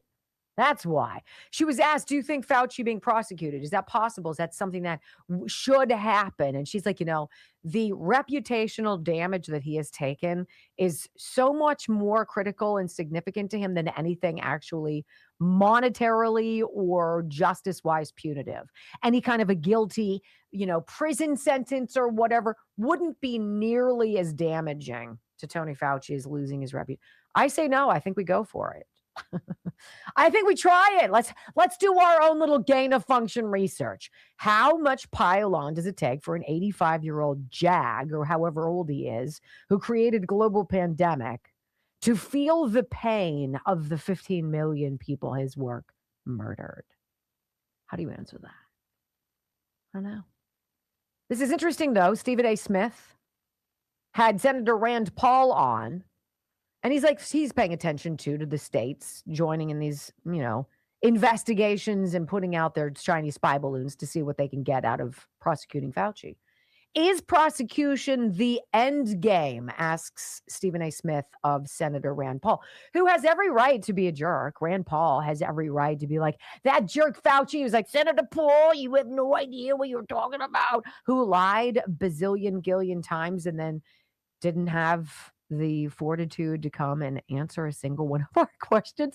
Like, I would give Rand Paul a pass. I'd be like, you could say that. If he was like, that jerk has to pay for what he did to the world. It's not what Rand Paul says, which I find very interesting. Listen. Where does this all sit right now when we look at a man 85 years of age, Hawley called for charges of obstruction of justice? Obviously, the state of Florida is now after him. They're talking about an investigation. Other states may join in. Where does all of this end, Senator Paul? And how righteous do you believe this situation is right now in terms of everybody aiming their attention at Anthony Fauci? I've always been more interested in the truth than any kind of prosecution. I'm not against prosecution, but I'm more interested in the truth. I would have accepted and really commended if he would have come and apologized, or even now, if he were to make a public pronouncement saying, I made a mistake, it was a judgment call. There are debates on both sides of this. This debate has raged for 15 years on gain of function. But given that there's a chance that this pandemic came from the lab and from funding that I sent to this lab, that I'm acknowledging that I made a mistake, that would be huge. But, we all make mistakes, but it's a matter of, accepting that, because going forward, if he keeps denying that it happened and that he has any responsibility for it, then it engenders all of this. In no instance that I've paid attention to Senator Paul have I gotten the vibe from him that he is vindictive or spiteful. He's a man of actual science, and he's like, it can't happen again. We can't let this happen again. We have to make sure that we learn from these mistakes. And I'm less interested in punishing, though I'm not, it's not off limits in my mind, he says. It's not my motivation.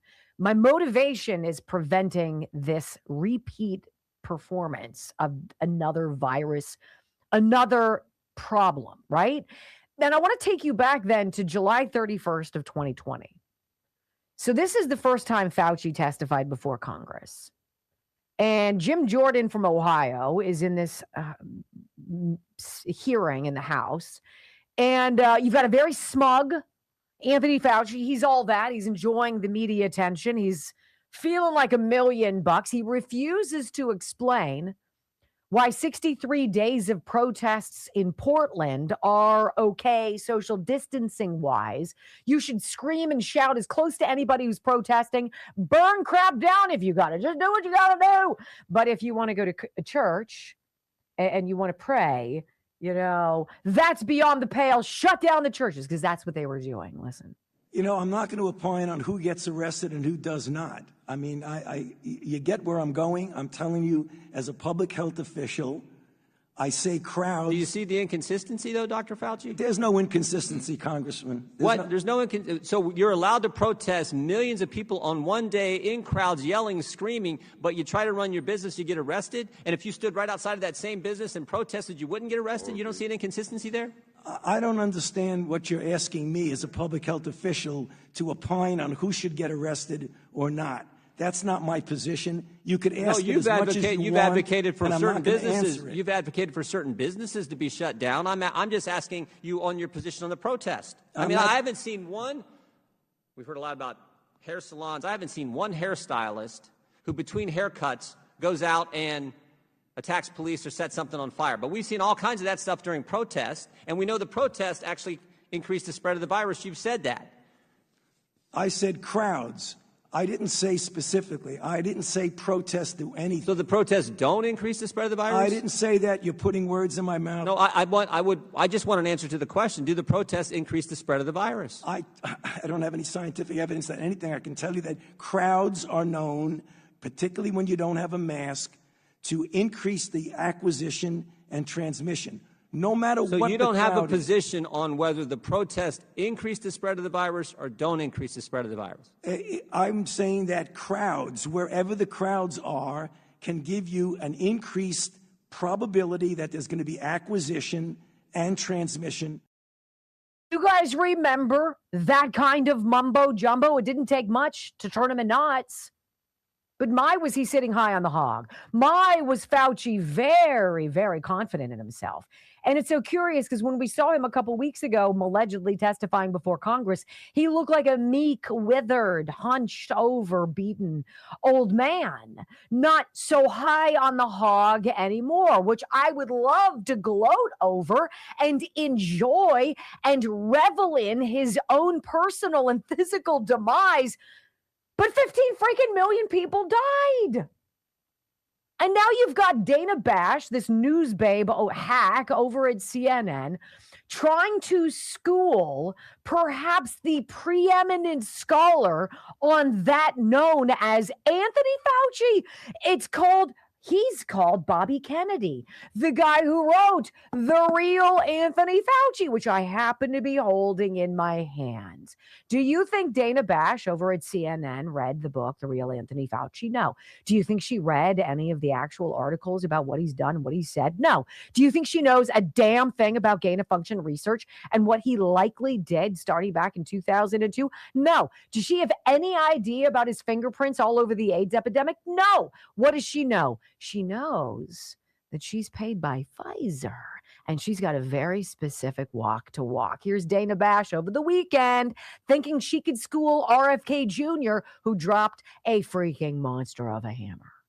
You are the HHS secretary, and you are talking about things that lead to vaccine hesitancy in this country, and it is something that causes problems for people when there is not anything. Let me ask you something. Do you see your job as ending vaccine hesitancy, or do you see your job as telling the truth to the American people? I see my job as telling the truth, and the truth is that there is study after study after study. It's one of the most studied things out there in science. You're repeating and it it is like a parrot.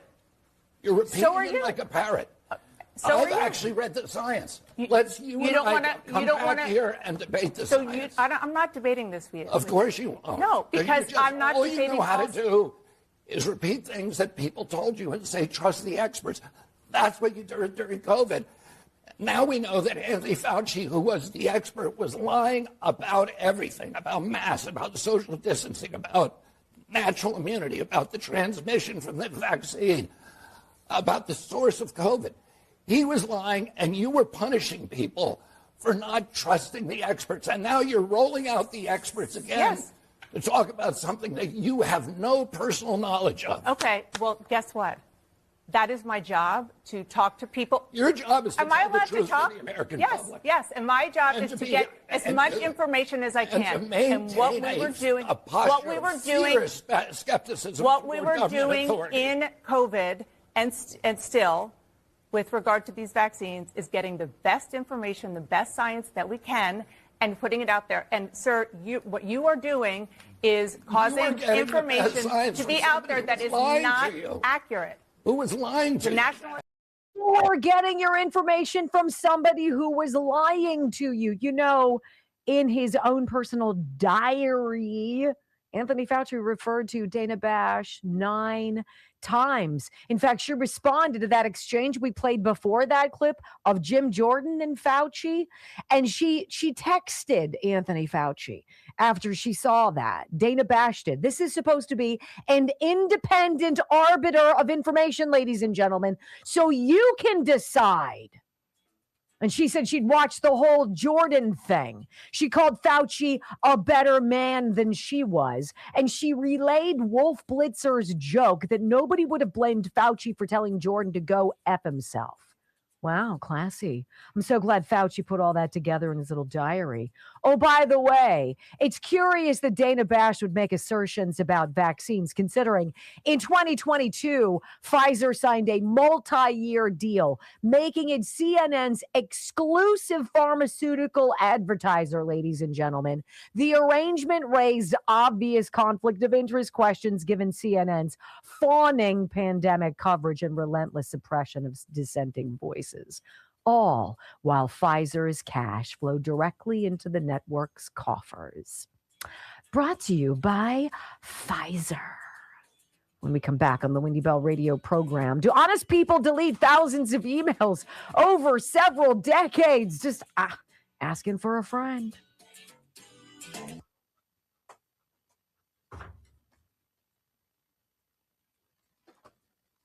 Jags. So Dana Bash is going to go school the guy who wrote The Real Anthony Fauci. And she's going to think that she's got better information than he does. In what wacky, mentally weird world do you live in when you're never wrong? You're always right, always right. There's no shade of gray. I refuse to listen to you because, damn it, I'm always right. And then doesn't have the ability to say, I was wrong. I was wrong. Such an off-putting personality trait. I find it the least attractive, right? The need to be right and the refusal to ever admit when you're wrong. Hate it. All right, I want to talk to you guys about, I'm going to read you something. It is a paid endorsement. Okay? I mean, everything's a paid endorsement, but this is literally, it's like, this is a paid endorsement. Hold on, I'm supposed to pull it up. I was supposed to have it all ready for you. Dang it. Here we go. Okay. I want to ask you this. It's a paid endorsement for Rumble Wallet. Rumble is compensating me to do this. All right? I'm just going to say that. Void where prohibited, which is New York State, apparently. Ready? Got to be 18 or older. Offer is available for a limited time and for the first 250 Rumble wallets activated and funded. Here you go. How much control do you have over your money? Technology keeps reshaping our lives, and now crypto is changing how money works and how financial transactions, big and small, are increasingly made. Rumble has something called Rumble Wallet, which makes getting a wallet and buying cryptocurrency easy. With our partner MoonPay, okay, MoonPay, you can use your debit card, credit card, or bank account to make setting up and funding your Rumble Wallet easy. You can choose from Bitcoin, stablecoin tied to the US dollar, or Tether Gold, which is backed by real gold. You can use Rumble Wallet to tip your favorite creators like me. I'm not saying you should. It's what I'm supposed to say. And you're supposed to use my promo code to save $20. wallet.rumble.com/Wendy. Download now, wallet.rumble.com/Wendy. Use the promo code Wendy20 and you're going to save $20. So right now, if Rumble Wallet is something that sounds interesting to you with crypto and all, it's so beyond my scope right now. I'm not that girl at all. I'm like, Durr. I'm like Murphy on a good, Durr. Right? Oh, Murphy. Rumble Wallet, wallet.rumble.com/Wendy, and then Wendy20 is your promo code. Yeah, I've not really gotten too much. I have Rumble Wallet, but I don't actively. There's a QR code, but it's not letting me download it. Is that right? Oh, I'm sorry. I should have said to you that I was going to do that. Let's see. Yes. I want to put it up where they will get angry. So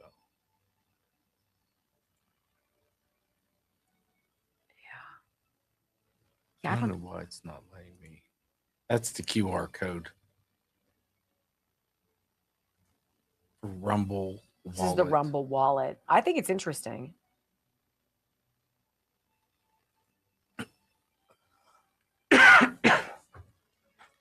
Okay. We're about to save 20% on Cozy Earth too, peeps. That's how I roll.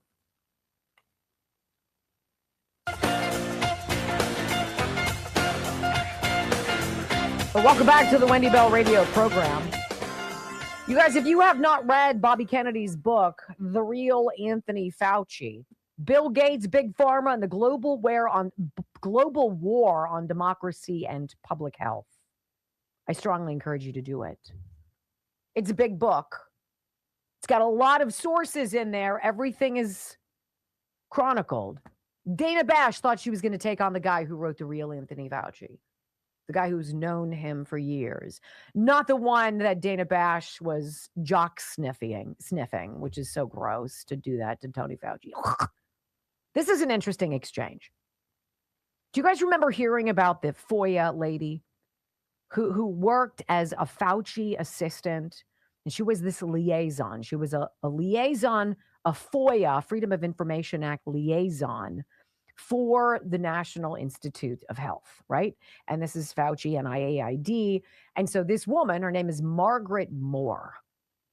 And she's the woman who for decades, allegedly, has been deleting thousands and thousands of government emails, which, by the way, is against the law. You're not allowed to do that. And she did and has been.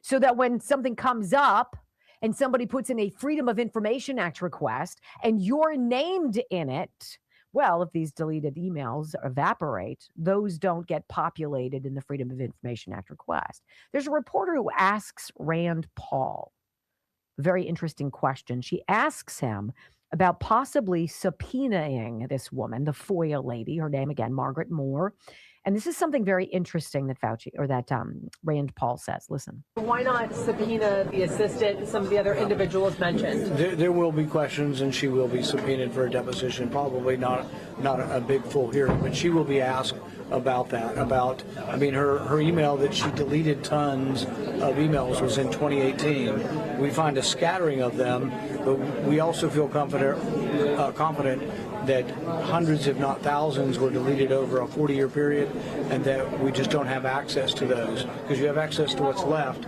you can't always determine what was removed. But I think it's an important question. Hundreds of thousands of emails deleted over a 40-year period where Anthony Fauci was head of NIAID. And this FOIA lady was working alongside him, and that Dr. David Morans, or whatever his name is now been indicted for what Fauci should be indicted for. This has been going on for decades, ladies and gentlemen. They've been breaking the law and doing nefarious garbage to hurt us, to make us sick, to make us addicted to whatever pharma garbage they're going to roll out tomorrow. But it was that dang pesky ivermectin that threw the emergency use authorization out the window, which is why they had to vilify Aaron Rodgers. Right? I want to read you this, 2024, September. NIH FOIA lady who taught Fauci advisor how to make emails disappear will plead the fifth to the House COVID subpoena. Isn't that weird? Like, honest people, I don't think hide. They don't plead the fifth. Honest people are eager to prove their honesty, and they are outraged, in fact, offended, which is worse because it's a little bit more visceral, by any allegation of malfeasance or impropriety. People who are scumbags, who are used to not being trusted, cover their tracks. They bribe people. They withhold funding from them. They browbeat them and strong arm them to go along with stuff, even if it's ridiculous, because the other people are afraid what will happen if they don't. Got a lot of willows in this country, ladies and gentlemen. A lot of thought leader willows who aren't willing to do that one thing. They don't believe that North is still North. They will not do Aaron Rodgers. They won't stand alone. Why? I want to know about this Margaret Moore woman. I want to know what she deleted. I want to know how far back, because 40 years takes you back into AIDS, ladies and gentlemen. And ought we not be talking about that too? I think so.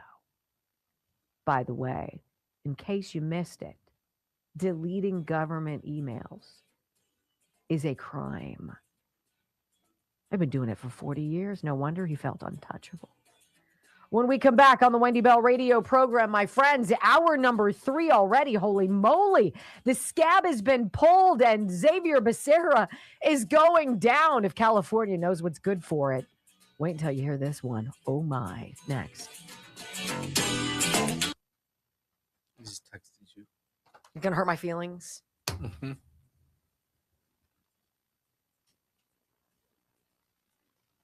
Yes, I saw this before we went on. That's great.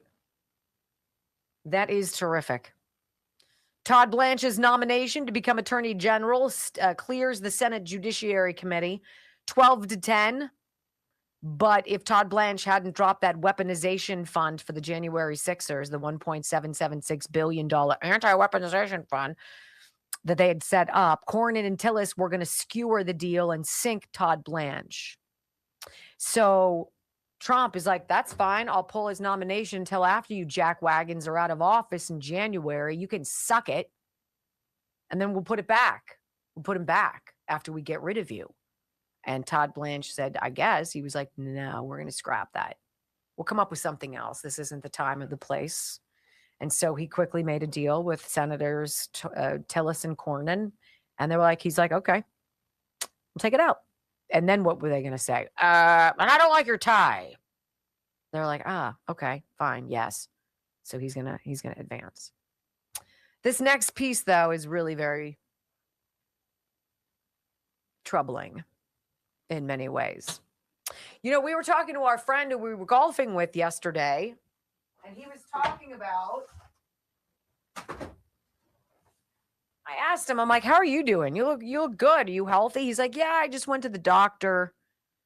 How old is he? Is he my age or a year He's older? a few years younger than you. He's a few years younger than I I am. think he's 53. Okay. So he went to the doctor. He's a big guy. Went to the doctor and he found out he has high blood pressure. So he's got to be on all these medications now, blah, blah, blah. And I so desperately, though, you just sound like such a commercial. And I don't mean to be, but like literally, I'd be at the gym and somebody would be huffing and puffing. And I'm like, bloodflow7.com/Wendy, 30% off. It's phenomenal. But then I became a joke. I was /Wendy. So I stopped talking about stuff. I wanted to say to John yesterday, my man, how about some heart and vascular health by my friends at Healthy Cell? How about taking some natural stuff and seeing how that impacts how you feel, how things go? I want to read you what this is. This is extra, and see if you identify any pharmacological products here that might be by Pfizer. Extracts, vitamins, and other nutrients, including CoQ10, resveratrol, and vitamin K2 to help maintain normal cholesterol and blood pressure. Who wouldn't want to take that? What? You can drop your cholesterol and your blood pressure by taking a strawberry microgel from Healthy Cell? Yeah, that's what it looks like. Strawberry. Let me see what it says. It's microscopic, for heaven's sakes. I can't read it. But it's like all natural stuff. Like Native people knew a bazillion gillion years ago that certain roots did certain things and different berries and leaves and other things have phenomenal healing characteristics. But you know what? You don't make money if you use Mother Earth. If you go into a lab, that's where you get the money. That's why I love Healthy Cell. Natural ingredients, all sorts of varieties of ways to help you. This one, blood pressure, pressure, and what did I say? And cholesterol, excuse me. healthycell.com/Wendy. healthycell.com/Wendy. I was ready to rock and roll with my Calm Mood, which is freaking fabulous. If you ever have panic attacks, you feel stressed out, you're like, blah, blah, blah, blah. Calm Mood. And it's got that good berry lemon flavor. It just makes you feel like you're in control. Like you're in a pool, in a nice warm pool, and you're in charge, and it's just like, this feels good. That's Calm Mood. This, I don't know. I'd like to keep my cholesterol down and my blood pressure. healthycell.com/Wendy, 20% off. Do it. I love them. You know this. All right, what else can I pull out?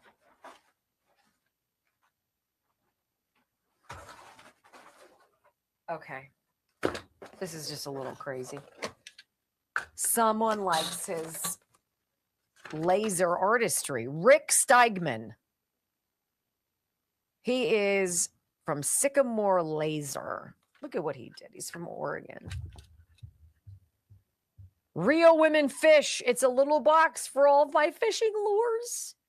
And then there's a little box inside the box where he gives me fishing lures, which I just dropped. A box and a box and a box. Isn't that great? Thank you. That was really cute of you. I appreciate you. And I like all of your, and they're really beautiful. And they smell good. Thank you for that, Rick. Real Women Fish. And look at it, he even put this little like thing in there. Very nice. Thank you, Rick. Very nice. Very nice. Oh, and there's other stuff. Like I could do that. Isn't that neat? That's a lid for it. Or I could do this one. Gone fishing. I love it. Thank you, Rick. Now, if it was filled with Skittles, I'd be happier. I know. Trying, babe. Trying. All right. Hold on. Then Glow got us coins. 250th coins.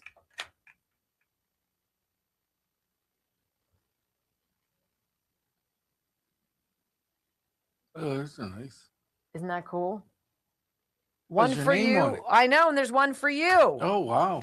Thank you, Glow. Lean back. There you go. Also, Suzanne, I got your 20 for Lindsay. Literally. Suzanne. That cat's going to be well taken care of. Suzanne, you're just fantastic, and I love you. Thank you. I love you all. Well, maybe not all of you. Some. Most. All right. 5, 4, 3, 2, 1. Wendy Bell, America's anchor mom, fighting for America 1 hour at a time. Welcome to the family. She once hosted a 3-hour show in just 15 minutes. She once intimidated the Electoral College to audit itself. Her monologues are so sharp, they're considered a concealed carry weapon. Fact-checker sites routinely issue her a retraction a week in advance. Even her commercial breaks trend on social media. Her freedom of speech has diplomatic immunity. She doesn't just drain the swamp has to ask for cab fare. Wendy Bell is the most interesting conservative woman on radio. Keep rumbling, my friends. 3 hours of bold truth and excellence. You've just signed up for the WBR Army. Strap in. This is the Wendy Bell radio program.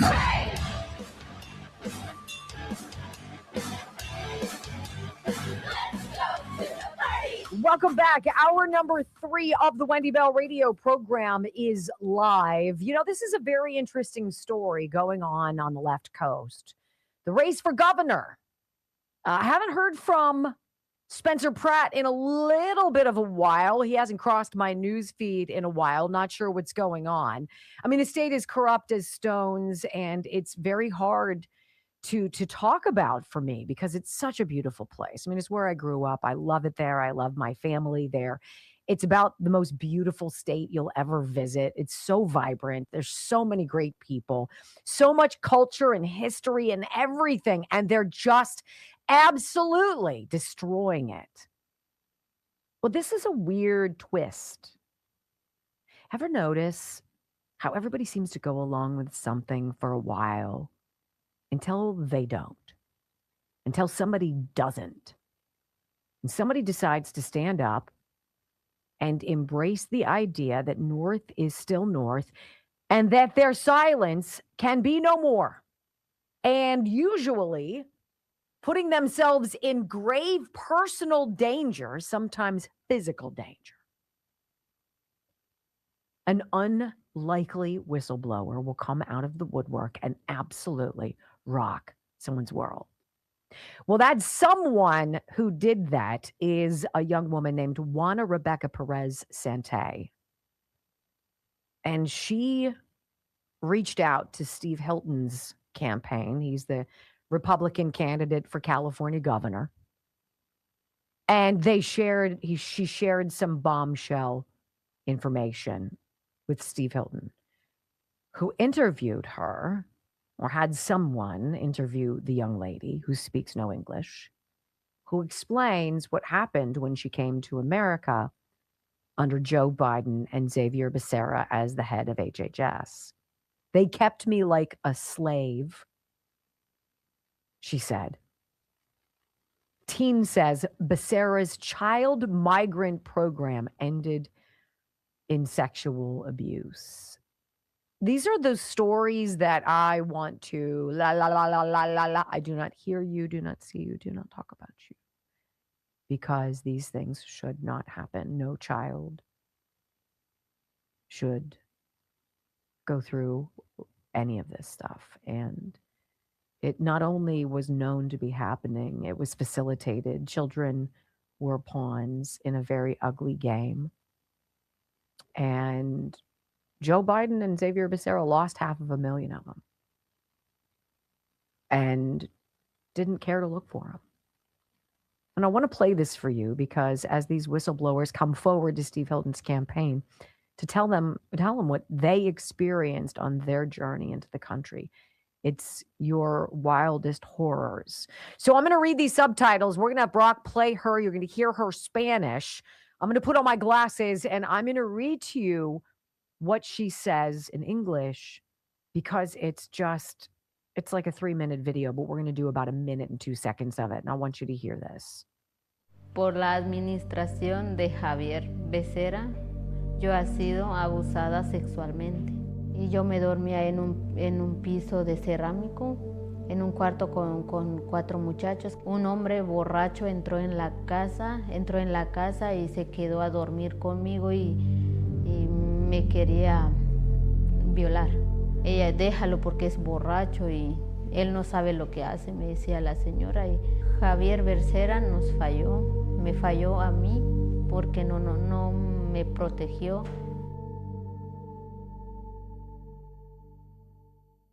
Yo, Juana Rebeca Pérez Santa, yo tenía 17 años cuando crucé la frontera desde los Estados Unidos y yo terminé a mano de traficantes de niños.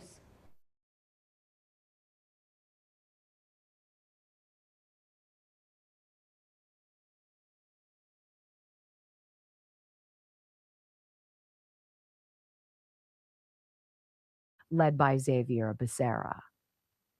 This is one woman, and it gets worse.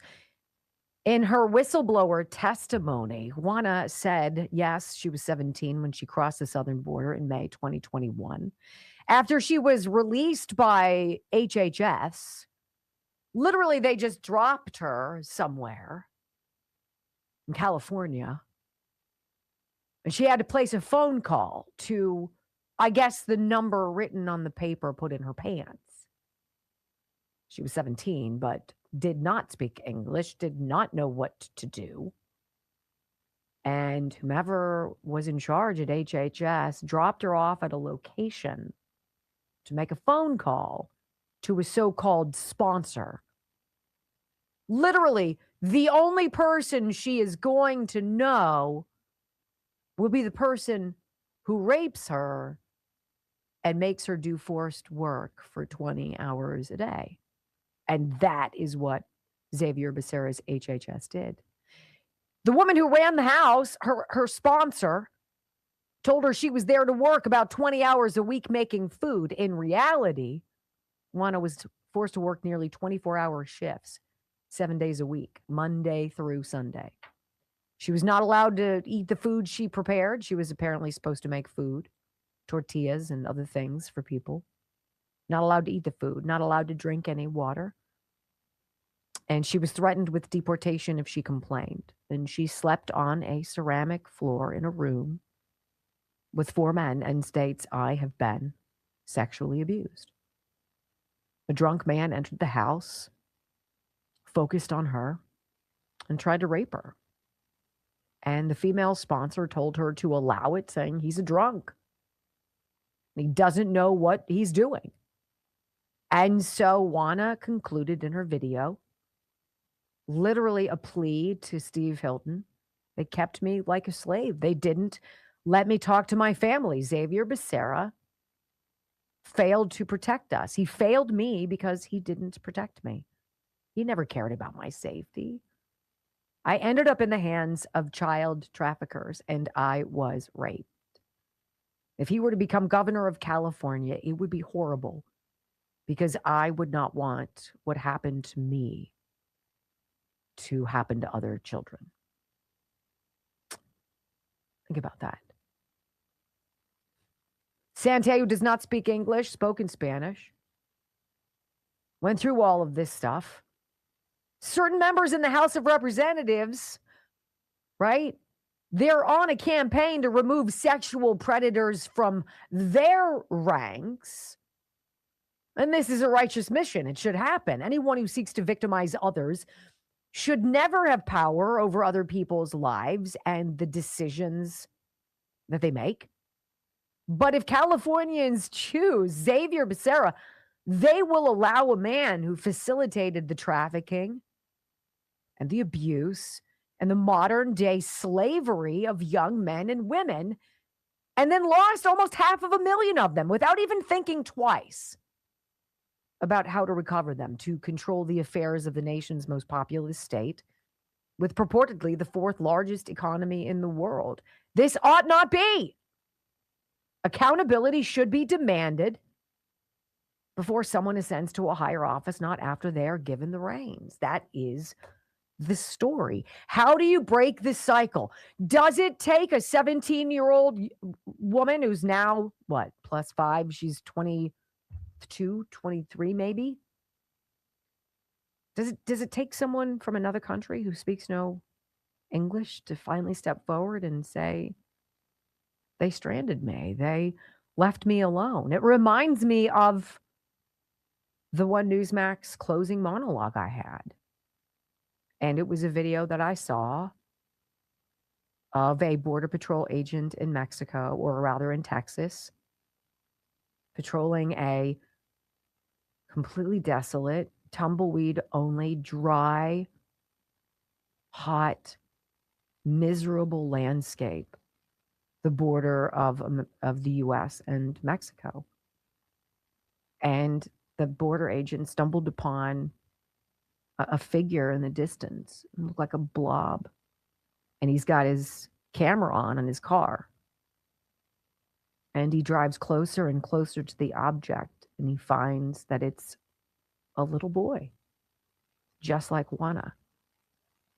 Literally 7 years old, 9 years old, dropped all alone with no water, no food, no English, no help, no hope, nothing. And when the border agent pulls up, he starts to cry. Please, they just left me here. I don't know what to do. I don't know where to go. I lost it. If stories like those and images like that don't wake up en masse the people of California to make it too big to rig, I don't know what would. I just don't know what would. But I wanted you to know about it because we knew years ago this is exactly what was happening. Oscar Blue told us firsthand. When we come back on the Wendy Bell radio program, I mean, it's possible. Darlene Graham could possibly be the only person in the Senate with common sense. I'll tell you why. Lindsey Graham's sister is way better than he was. Next on the Wendy Bell radio program.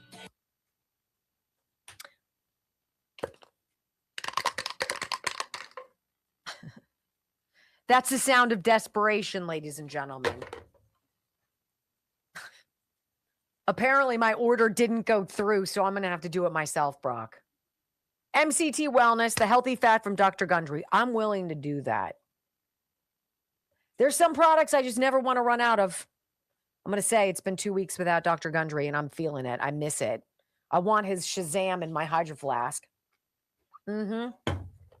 Look, 70 pounds is what Brock lost. 70 pounds is a pretty good sized child. Just going to say that is a lot of weight, And that is like the starting amount that Dr. Gundry says he sees people lose by drinking MCT Wellness, by going to thehealthyfat.com/Wendy, thehealthyfat.com/Wendy. What's that? Well, it's this super cool and fabulous drink. You're already drinking water, so scoop, shake, and enjoy. And it does what it says it does. It crushes your cravings. You can skip a meal. You can drink it and not be hungry for 4 or 5 hours, maybe even 6. It's a total game changer. Plus, it's not pharmaceutical. It's made by a cardiothoracic surgeon who dropped out of cardiothoracic surgery to go get people on this. He's like, I can help more people. I can help people naturally lose weight. Thehealthyfat.com/Wendy. Thehealthyfat.com/Wendy. You got to get it. The blueberry's the best. I'm just going to tell you. Watermelon's fine. I mean, come on. And it's funny because I'm not really big into blueberry. I'm not like, ooh, I'll have blueberry ice cream. Never. Apparently, the Allegheny County public relations girl Yes. is back on the job. Oh, of course she is.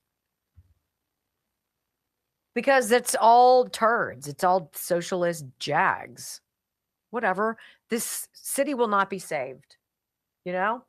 It's unfortunate. I love Pittsburgh. We've enjoyed it. I've lived here almost 30 years.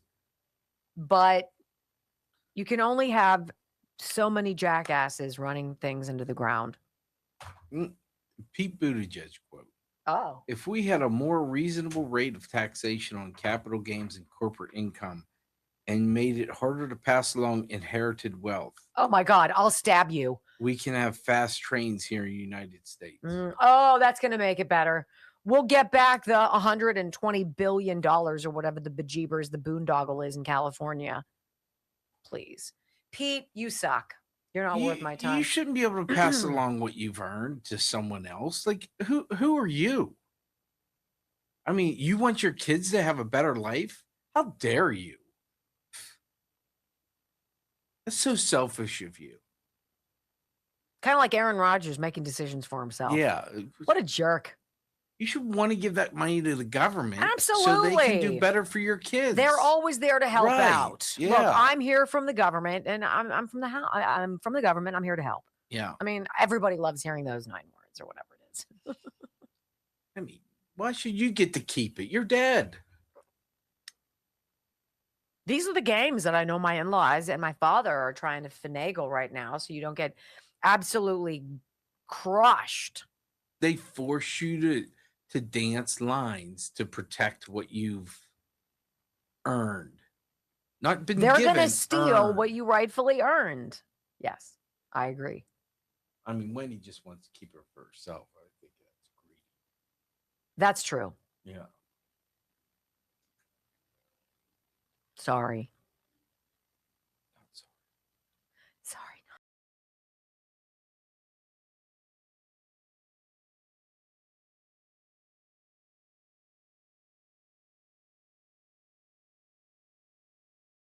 I don't know about you guys, and I'll freely admit to you, I've not been completely lasered in on Lindsey Graham's sister, who's taken over his spot after his unexpected death last month. But she's a senator. She took his spot. Then she's like, you know what? I think I can do this. I want to do this. I want to do this for my brother. I'm going to run to be reelected in Lindsey Graham's seat. And today got the endorsement of President Trump, which is not surprising. He's, I guess, the one who suggested she run to fill his seat. And then, the governor appointed her and it all worked out. And then she was like, look, I'm going to do this. I'm going to make this permanent. I want to do this. Perfect age for it, too. She's got children who are grown. She's got grandchildren that are young. This is it. She's ready. I love it. She says, look, I'm in favor of nuking the filibuster to get the SAVE Act passed. Hi. She now in 19 days, Darlene Graham has been a United States Senator for 19 days. Okay? And she is better than what? How many? How many other people in the Senate? All of the Republicans? Here we go. Gateway Pundit headline. Republican Senator Darlene Graham comes out in favor of nuking the filibuster to get the SAVE Act passed. She browbeats weakling Thune for planning an August recess. Well, it's kind of refreshing, isn't it? Every now and again, you get a little refresher. You're like, wow, I wasn't expecting that. Tastes good. Republican U.S. Senator Darlene Graham came out in favor of nuking the filibuster to get the SAVE Act passed. The sister of former Senator Lindsey Graham came out in support of the SAVE Act, says she's in favor of eliminating the Senate filibuster to get it to pass. Darlene made the comments during the South Carolina Republican U.S. Senate debate. Graham added that Democrats will abolish the filibuster if they take control of the U.S. Senate. Anyway, yes, about that. How is it possible that she can serve 19 days and already be more valuable than John Cornyn, who has served 19 years? Because it is a system. And when you're part of the grind, Either you're dirty going in or you're dirty coming out. But Darlene Graham is not tarnished. Here is what she said in the debate. Said earlier, I'm willing to stay through recess to get it done. What's up with recess anyway? Who gets a month off from work? I think we should stay up there and work and get it done. You have to have an ID to check out a library book, to buy alcohol. You don't have to have an ID to vote. That's absurd. In New Jersey, they had 6,600 people, non-citizens registered to vote, and several hundred of them did vote in our election. And I am all for, this is where I differ from my brother, getting rid of the filibuster to get this done, because eventually the Democrats are going to get rid of it anyway. Now, that's just sage common sense. Now, I want to think about just for a minute the poise to go from a private citizen who's watched her older brother, big brother Lindsey, who's gone to all of his things, supporting him, all of his re-elections, everything he's ever done, always in the sidelines, always in the shadows. All of a sudden now she's on center stage, South Carolina debate stage. She's like, I'm all in. I'm doing this. And then she just says common sense things like, why are we taking a month-long vacation when there's really important stuff that has to be done here? Well, why would we ever do that? Why are we not going to bust the filibuster? You know damn well. And President Trump has warned it a billion times. And if my supposition that he's a time traveler is true, he knows what he's talking about. He said they're gonna nuke it themselves. They're gonna pack the court, DC, Puerto Rico. They're gonna be states. Everything is gonna go wonky. Get it done, pass it, do it now. Darlene Graham represents, I believe, the blood that is so necessary in Congress. It's fresh. It hasn't been corrupted. She's not been to any orgies. She's not doing, crack. She's not snorting lines of cocaine off a prostitute. She's not cheating on her spouse. She's not doing all these things that it seems like once you get to Capitol Hill, they manage to trap you. Whether you make the bad decisions yourself or they're made for you, it's all about blackmail and bribery, period. And when you get new blood, you get fresh faces in there, they're not corrupt yet. Hopefully never. This is what we fight for. This is what we suggest. And by the way, who's going to be the one who brings up the point? What the hell are we doing with these dates of work for Congress, for the Senate? Who gets a week off every month? The United States Senate. Who gets months off every year? The United States Senate. For what?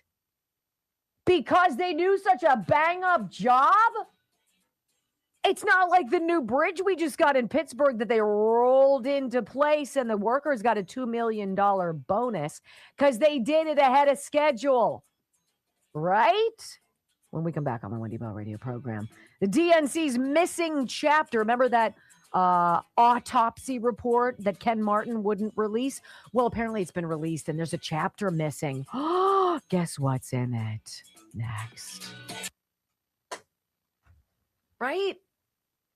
Like, I want her. I want that. You can't tell me that people who've worked all their lives or have owned their own businesses would be like, you know what, guys? You've worked really hard, everybody. Let's all take a break. I'll see you in September. Who does that? Nobody does that. Why does the Senate freaking do that? Stay in Washington, D.C. How about you work a full-time job, you jags? 73% of you in the Senate are freaking millionaires. It's not like you need the money. Listen to me. Sounding more communist every day. Tell you about More Gains Fitness. This is a great one. MoreGainsFitness.com. I got a panicked email. Somebody was like, I'm trying to get in touch with Kelly to get the $99 special. I can't get the So I connected those dots and Kelly's like, oh, I didn't get your email, but I do have you now. Take care. Okay, 90 Ignite, 90 days. What's 90 days from now? So we're in August, September, October, Thanksgiving, right? You're going to pork up with all the all that stuff anyway. You should probably slim down in advance of that. 90-day Ignite. That is the program that Kelly Morgan does. This is unlike anything that other people do that I've ever seen. So it was born out of COVID, if I'm not mistaken, because you couldn't go to the gym, but you could go protest. You just couldn't go to the gym because that made sense. So Kelly was like, shoot, let's do something online. So we'll connect with people, Zoom calls, emails, whatever it is, we'll make it happen. And you get your blood work, right? Get your blood work tested. She deciphers the results, and they're pretty interesting to see what your blood says. She creates foods that you should have and foods you need to stay away from. This is what you want to be eating. Then she sends you exercises. This is what you're going to do. You're going to work out 4 days a week. You're going to do it. You're not going to make excuses. You're not going to eat that chocolate cake. You're going to get off your duff and you're going to do it. And you're going to do it for 90 days. And you're going to come back and we're going to measure you again. And we're going to test your blood again. And we're going to see how you're doing. Oh, by the way, in that 90 days, if you need help, we can connect with you and we can talk to you. We can fix things for you. That's 90 Ignite. That could be you. That was her. Look at the befores and after. Look at that. That's nuts. Right? That's nuts. That's inches, that's pounds, that's fat, that's all of it. That's Morgain's Fitness. MORGAINZ fitness.com. That's all I'm saying. It works. Ah. All right, so let me tell you guys about Cozy Earth. First of all, I've got 6 beds in my house. 6 beds in my house. Each and every one of my beds, including the one that's in the basement, has Cozy Earth sheets on it. Majority have Cozy Earth pillows. Only mine has a Cozy Earth comforter because I'm special. To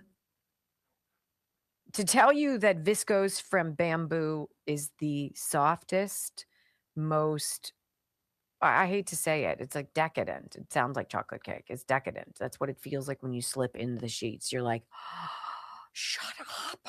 And then you kick yourself. You're like, damn it. Why was I buying these on the Macy's all my life? There's sheets are not like this. That's Cozy Earth sheets. 20% off right now, cozyearth.com/Wendy. Use my name, 20% off.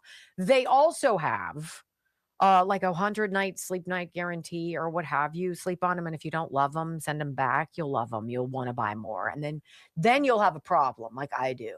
Because their stuff isn't cheap, but it's best. It's the best. Then there's the clothes. You've got jammies, jammy jams that are very comfortable. And then you've got the sleepwear, loungewear. So unlike all the slobs who roll out of bed to go shopping at Walmart at 7 a.m. on a Saturday, you're going to look better.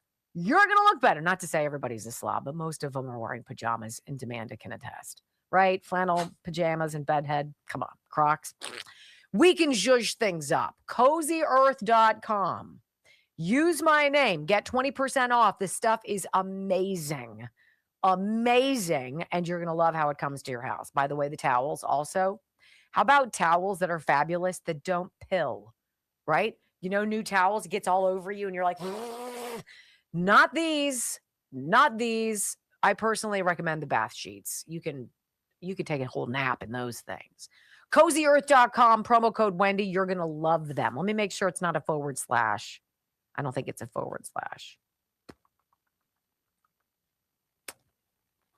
I don't even know because they took me off. CozyEarth.com. 20%. It's a good deal, guys. I'm just telling you. Among my favorite things. If I could do Oprah's favorite things, oh, wouldn't that be fun? We could do like 200 people. Oh, you want me to talk about Sniper? What's 20%? Sniper. Disinfect with Sniper.com. 20% off the finest. It's 20% this month. Our friend told us that somebody called and ordered a 55-gallon drum of it. What? You're going back to school, kids. Going back to school. Brock said this from kindergarten to college, baby. Disinfect with Sniper.com. 20% off all August long.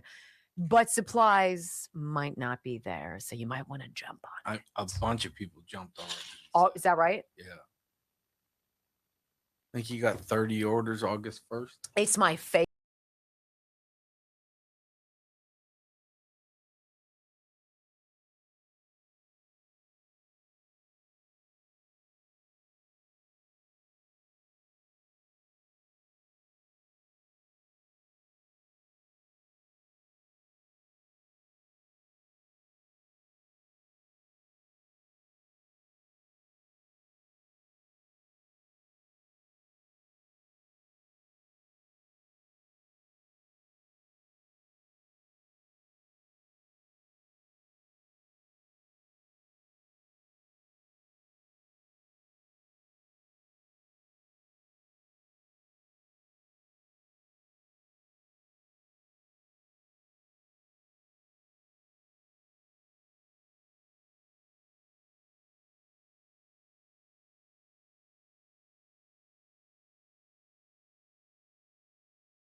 remember the story of the DNC's 2024 autopsy, if you will, right? The burning question, however, did we lose? Like, why ever would you have won? That would have been a far better starting point, right? Like, I can write that book in 5 chapters or less, right? This is a long, like hundreds of pages, if I'm not mistaken. I could be wrong, but in my mind it is. Because that's how the Democrats would write it, right? It's not their fault. Other things happen. La, la, la, la, la. No, you have sucky candidates, bad policy, right? Your effects on America are palpable, damaging, destructive, and bankrupting. And your woke advocacy for all things that are completely, I mean, like bonkers crazy. I don't know. Why would anybody give money to or support Democrats? Well, that begs it's a great question. And they wrote a report. So this guy, what's his name? I'm going to see what his name is. I forget because I wrote it. Paul Rivera. Paul Rivera is the guy, I don't know who he is, but he's the guy who authored this 2024 election autopsy. And it was really a dive into where they went wrong. I mean, was Kamala Harris burning through $1.4 billion probably ill-advised? Yeah, I mean, looking back now, considering they had to get like a loan, on their DNC headquarters to limp through the midterms. Like, we're going to put that up as collateral. Can we please have a few $1 million because we're broke? Well, apparently there was a special chapter in this autopsy report that this Paul Rivera guy wrote. He says a key chapter was left out of the version that the party released in May. Right? So Rivera told the New York Times he personally handed Ken Martin, who's the chair of the DNC, a 3-ring binder in January, months ago.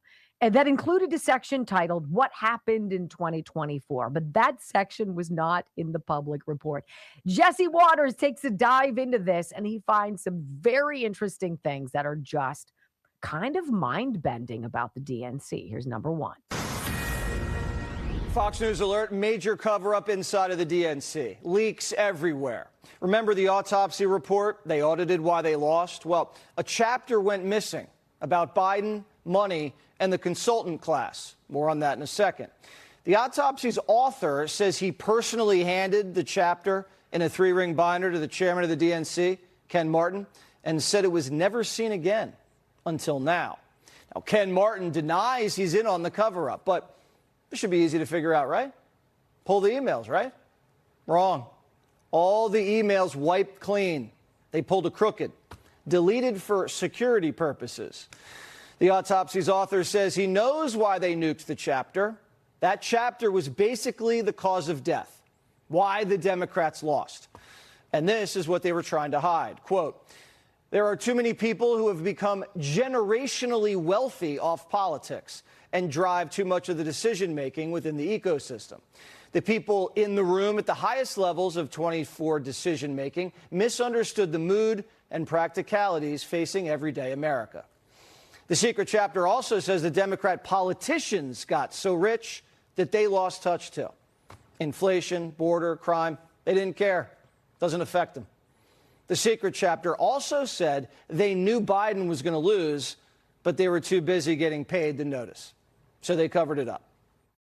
This is why I love Darlene Graham. She can't be bought off. She can't be paid for. She can't be bought and paid for. She can't be convinced, coerced. Not yet. Hopefully not ever. But the swamp is. That's the whole idea of draining the swamp. These people do not represent you. They do not care about you. They do when they have to put on makeup, stand in front of a wind machine with some gloss on and beg you to vote for them, but they don't care about themselves. The truth is that the DNC is broke, number 2. And now they're covering up the cover-up. But the truth always comes out, and now the knives are out. The DNC chair has gone into hiding. Ken Martin. Sources say he's hunkered down. Paranoid after the committee sent him to HR for throwing his phone at an intern. Sources say he's about to get fired. We're hearing it could happen before the midterms, turning the party into a headless horseman going into battle. But it gets worse. Democrats say the party's a cashless dumpster fire. Their biggest donors are on strike. This year, George Soros hasn't given the DNC a dime. Last midterm cycle handed over 1 million. The party's a joke. Donors are telling each other that DNC stands for Do Not Contribute.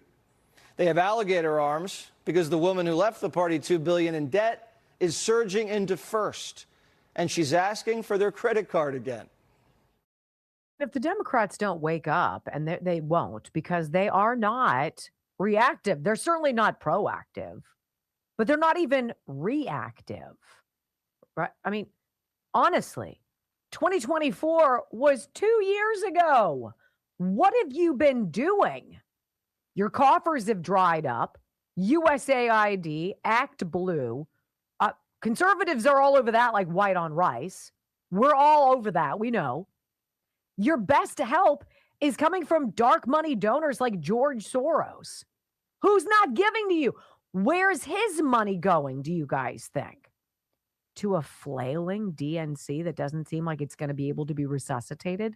Or to a growing DSA, Democrat Socialists of America, code for communists? Well, if I'm George Soros, I'm going to look at the two brands and see which one has a little bit more, I don't know, joy and enthusiasm. And I can tell you, it ain't the DNC.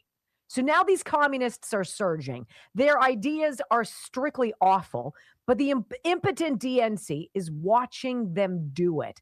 And you're going to hear in this segment, a C-SPAN caller calls into a program, lifelong Democrat, who says, I'm now being forced to vote Republican because what the Democrats are doing is unworkable.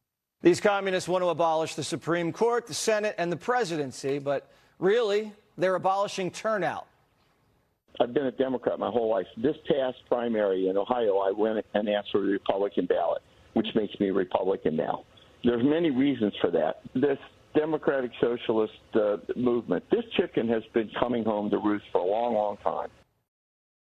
Indeed. Now, on our side of the aisle, are there problems? Absolutely. You have an elder rhino class that needs to be put out to pasture.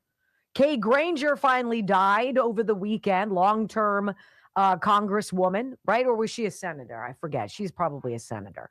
And she was in a dementia facility for a while before anybody freaking knew what was going on with her. Can we get the old folks with the bad ideas from like the 1970s finally to walk away? Don't forget about Mitch. Well, what the hell is he? Well, today's an important day because now they can't, it's too late to schedule a runoff, an emergency runoff. So he's going to be the candidate. No, he was already retiring, but if he would have. Oh, excuse me. That's right. He's retiring. That's right. If he would have, well, we're going to find out if he all of a sudden takes a turn for the worse. So you think tomorrow might be a good time for Mitch to show up dead? I don't know if they'll wait till tomorrow. I think they'll give it a couple days to try to make it look good. Right. Yeah. Mitch is. So the timing is all about the runoff situation. And if he's alive, then it has to be this way. But if he's dead, it's got to be this other. It's so gross. Yeah, Mitch is. Dead. It's not looking good for Mitch. Democrats have no viable candidates. I mean, do we have problems? Hell yeah, we do. Yeah, we do. But I think there's an awareness of that. There's an active MAGA coalition working to change that. Don't vilify us. We're the ones who want to take our party back. We're the ones who are America first, America great. And the rhinos are in the way of that. That's what we want to fix. Democrats have been so used to getting away with it. They've had so much, I don't know, unilateral moving over there that they haven't even paid attention. And now with no viable candidates, the communists are steamrolling them. This is a big primary day. We're watching Michigan. We're watching all sorts of places. Take the governor's race in Wisconsin, where the leading candidate hates white people and thinks tipping is racist. Like, what could possibly go wrong with this broad Francesca Hong? Democrats are stuck with this woman, Francesca Hong. She thinks tipping's racist. Our industry really did come from and kind of is rooted in white supremacy, that tipping in itself. If we look at the history of tipping and how racist it is and how it has kept wages low for Black people for a very long time. So she wants to defund your tips and police, and she hates holidays. Christmas, she's been naughty. Quote, IT bro who was working on our computer remotely changed the background theme to snow and Christmas trees. I feel slightly attacked. Valentine's Day? Awful. I miss working in a restaurant every day, except on V-Day. As if we weren't invisible enough to those who don't recognize the emotional and physical labor of service work, the worst of humanity comes out from folks celebrating on another day. Capitalism tells you how to show love. Is Hong married? Divorced. She also hates 4th of July. I do not enjoy fireworks. But what she hates the most are whites. I ate 2 bites of my kid's cheeseburger at a Culver's in Black River Falls and told them they ran out of ice cream. Mostly just wanted to leave BC. I was on the verge of an anxiety attack. Too many old white people who didn't think we spoke English. This woman can't be in a room with white people without getting anxious. 75% of the state's white. She's running for governor. Victim Olympics. It's exactly what it is on the left. Who could be the bigger sob story victim? Who could be persecuted, prosecuted, vilified the most? Who can we get behind and fight for? Because we don't tell the truth. So we got to drum up some kind of jazz. That, ladies and gentlemen, is your Democratic Party, which is why the DSA to people like George Soros seems like a much more viable place to park your contributions, don't you think? When we come back on the Wendy Bell radio program, how about this? We're going to create a program, really good news program, and then we're going to make it go terrible. We're going to drive it into the ground, and then we're going to try to resuscitate it with a program based on all the people that were fired from the first one. Does that sound like a winning, successful strategy to you? No, but that's the plan for 60 Minutes. Oh my gosh, wait for it. Next.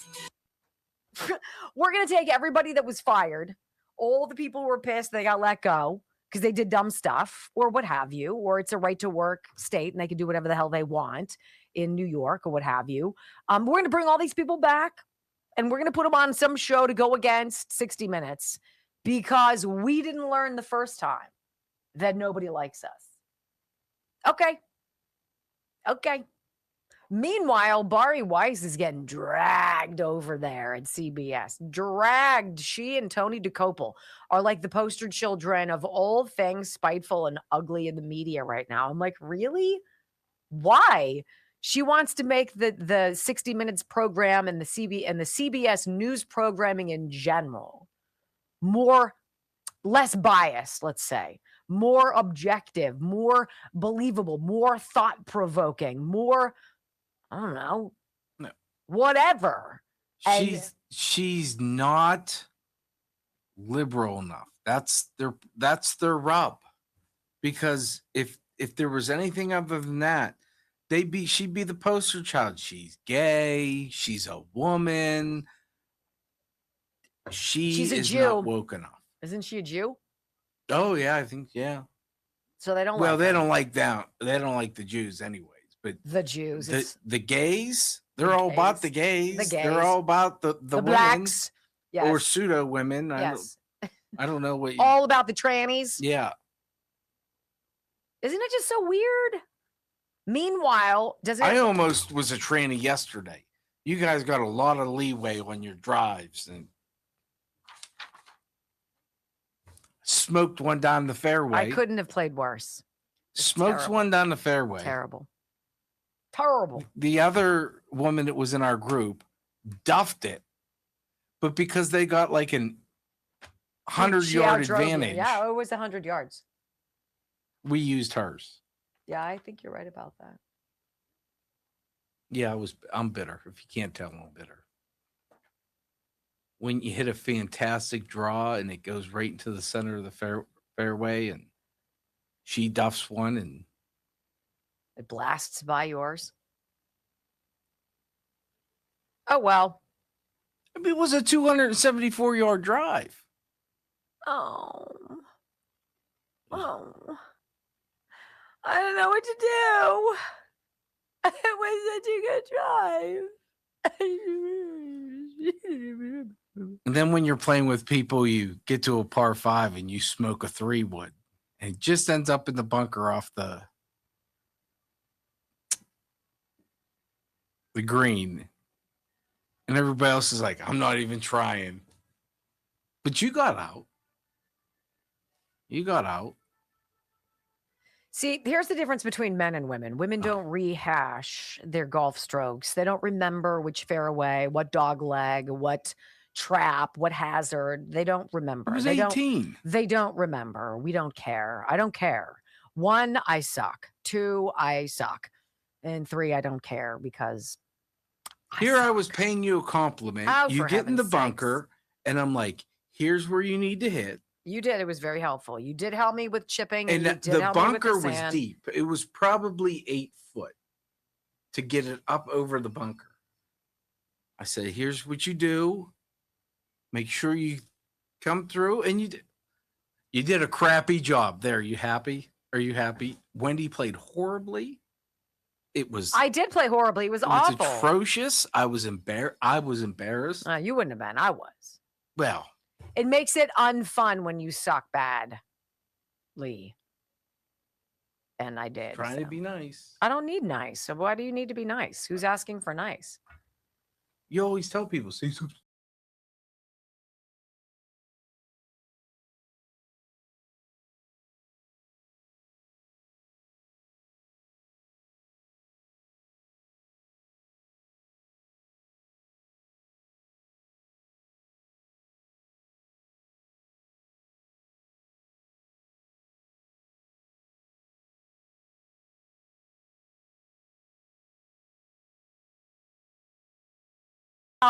Then I'm going to go back to my opening monologue as I was all excited on Sunday. The boys were coming home from their 7 to 8 week summer job in camp counselors in Ohio. I was so excited.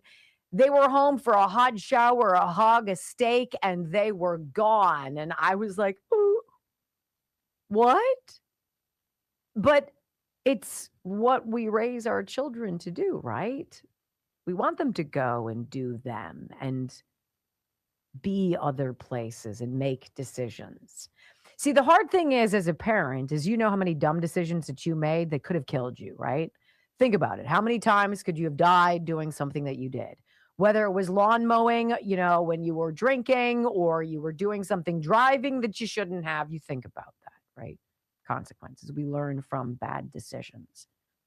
Except the DNC doesn't. Democrats don't. And apparently, these hacks who were affiliated with 60 Minutes, they don't. I need to read you this story from the New York Post. It's like the worst decision ever, right? Ex-60 Minutes boss, Bill Owens, I guess he was an executive producer for a while. Ex-60 Minutes boss, Bill Owens, wants to launch a rival news show with Scott Pelley and other fired staffers. Who wants to tell them that they sucked over at 60 Minutes and they'll suck wherever they go on an ancillary program as a competitor of 60 Minutes? Like, this is the continual bad decision-making process that as parents, we hope our children make a mistake, don't make it a fatal one, and never do it again, right? Learn from that and remember that. Yeah, not if you're a Democrat, especially if you're in the media.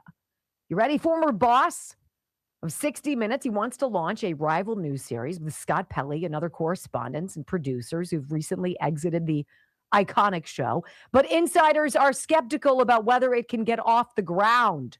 The Post has learned. Like, who's going to give money to this? It's the same way as not giving to the DNC. Bill Owens, who resigned last year as 60 Minutes executive producer amid a dust-up between CBS and President Trump over how a Kamala Harris interview was edited. Oh, he's the guy who okayed the selective editing of Kamala Harris, making it, right? Making her sound like she was moderately intelligent. He left, and now he's looking to raise around $50 million to fund 2 years' worth of in-depth and investigative news segments, sources with knowledge said. $50 million. You know what is so amazing is that we do it for free. We do it for free. Tim Pool does it for free. Dan Bongino, Steven Crowder, right? Benny Johnson. How many people out there on your news feeds, on your social media platforms, are breaking more news to you on a daily basis than you would get in a month on any of these networks? They don't understand. Their time is done. Nobody wants to tune in to 60 Minutes. Nobody wants to sit down and tune in to a 9-minute story about something that nobody cares about, except leftists who believe that they're all that important. Period. Ultimately, my parents' and my in-laws' generation is going to be no more, sad as that will be. And I will miss them profoundly. But that will be the end of programs such as 60 Minutes. That will be the end of your television news. $50 million. Do you want to know how much more cost effectively news can be shared, stories can be told, and truth can be disseminated? Who else would be a part of this ridiculous 60 Minutes spinoff? Well, it looks like it would probably be, here we go. Let me pull up the picture here. It looks like you've got Anderson Cooper, Scott Pelley, the two broads that were bagged earlier in the year because they ran a story they ought not have. Why would anybody tune in to see you guys? Why would you do that? You went to El Salvador to do a story on CCOT, the mega max prison there by Bukele, President Bukele. And it was an entirely negative story. And Bari Weiss yanked it as the new CBS News chief. And everybody got their boxers in a bunch. Newsflash, CBS, newsflash to these folks who used to work at 60 Minutes. Don't. Just don't. Love being with you guys. Thanks for tuning into the Wendy Bell Radio program. Let's do it again tomorrow. Bring a friend. We'll be here. Peace.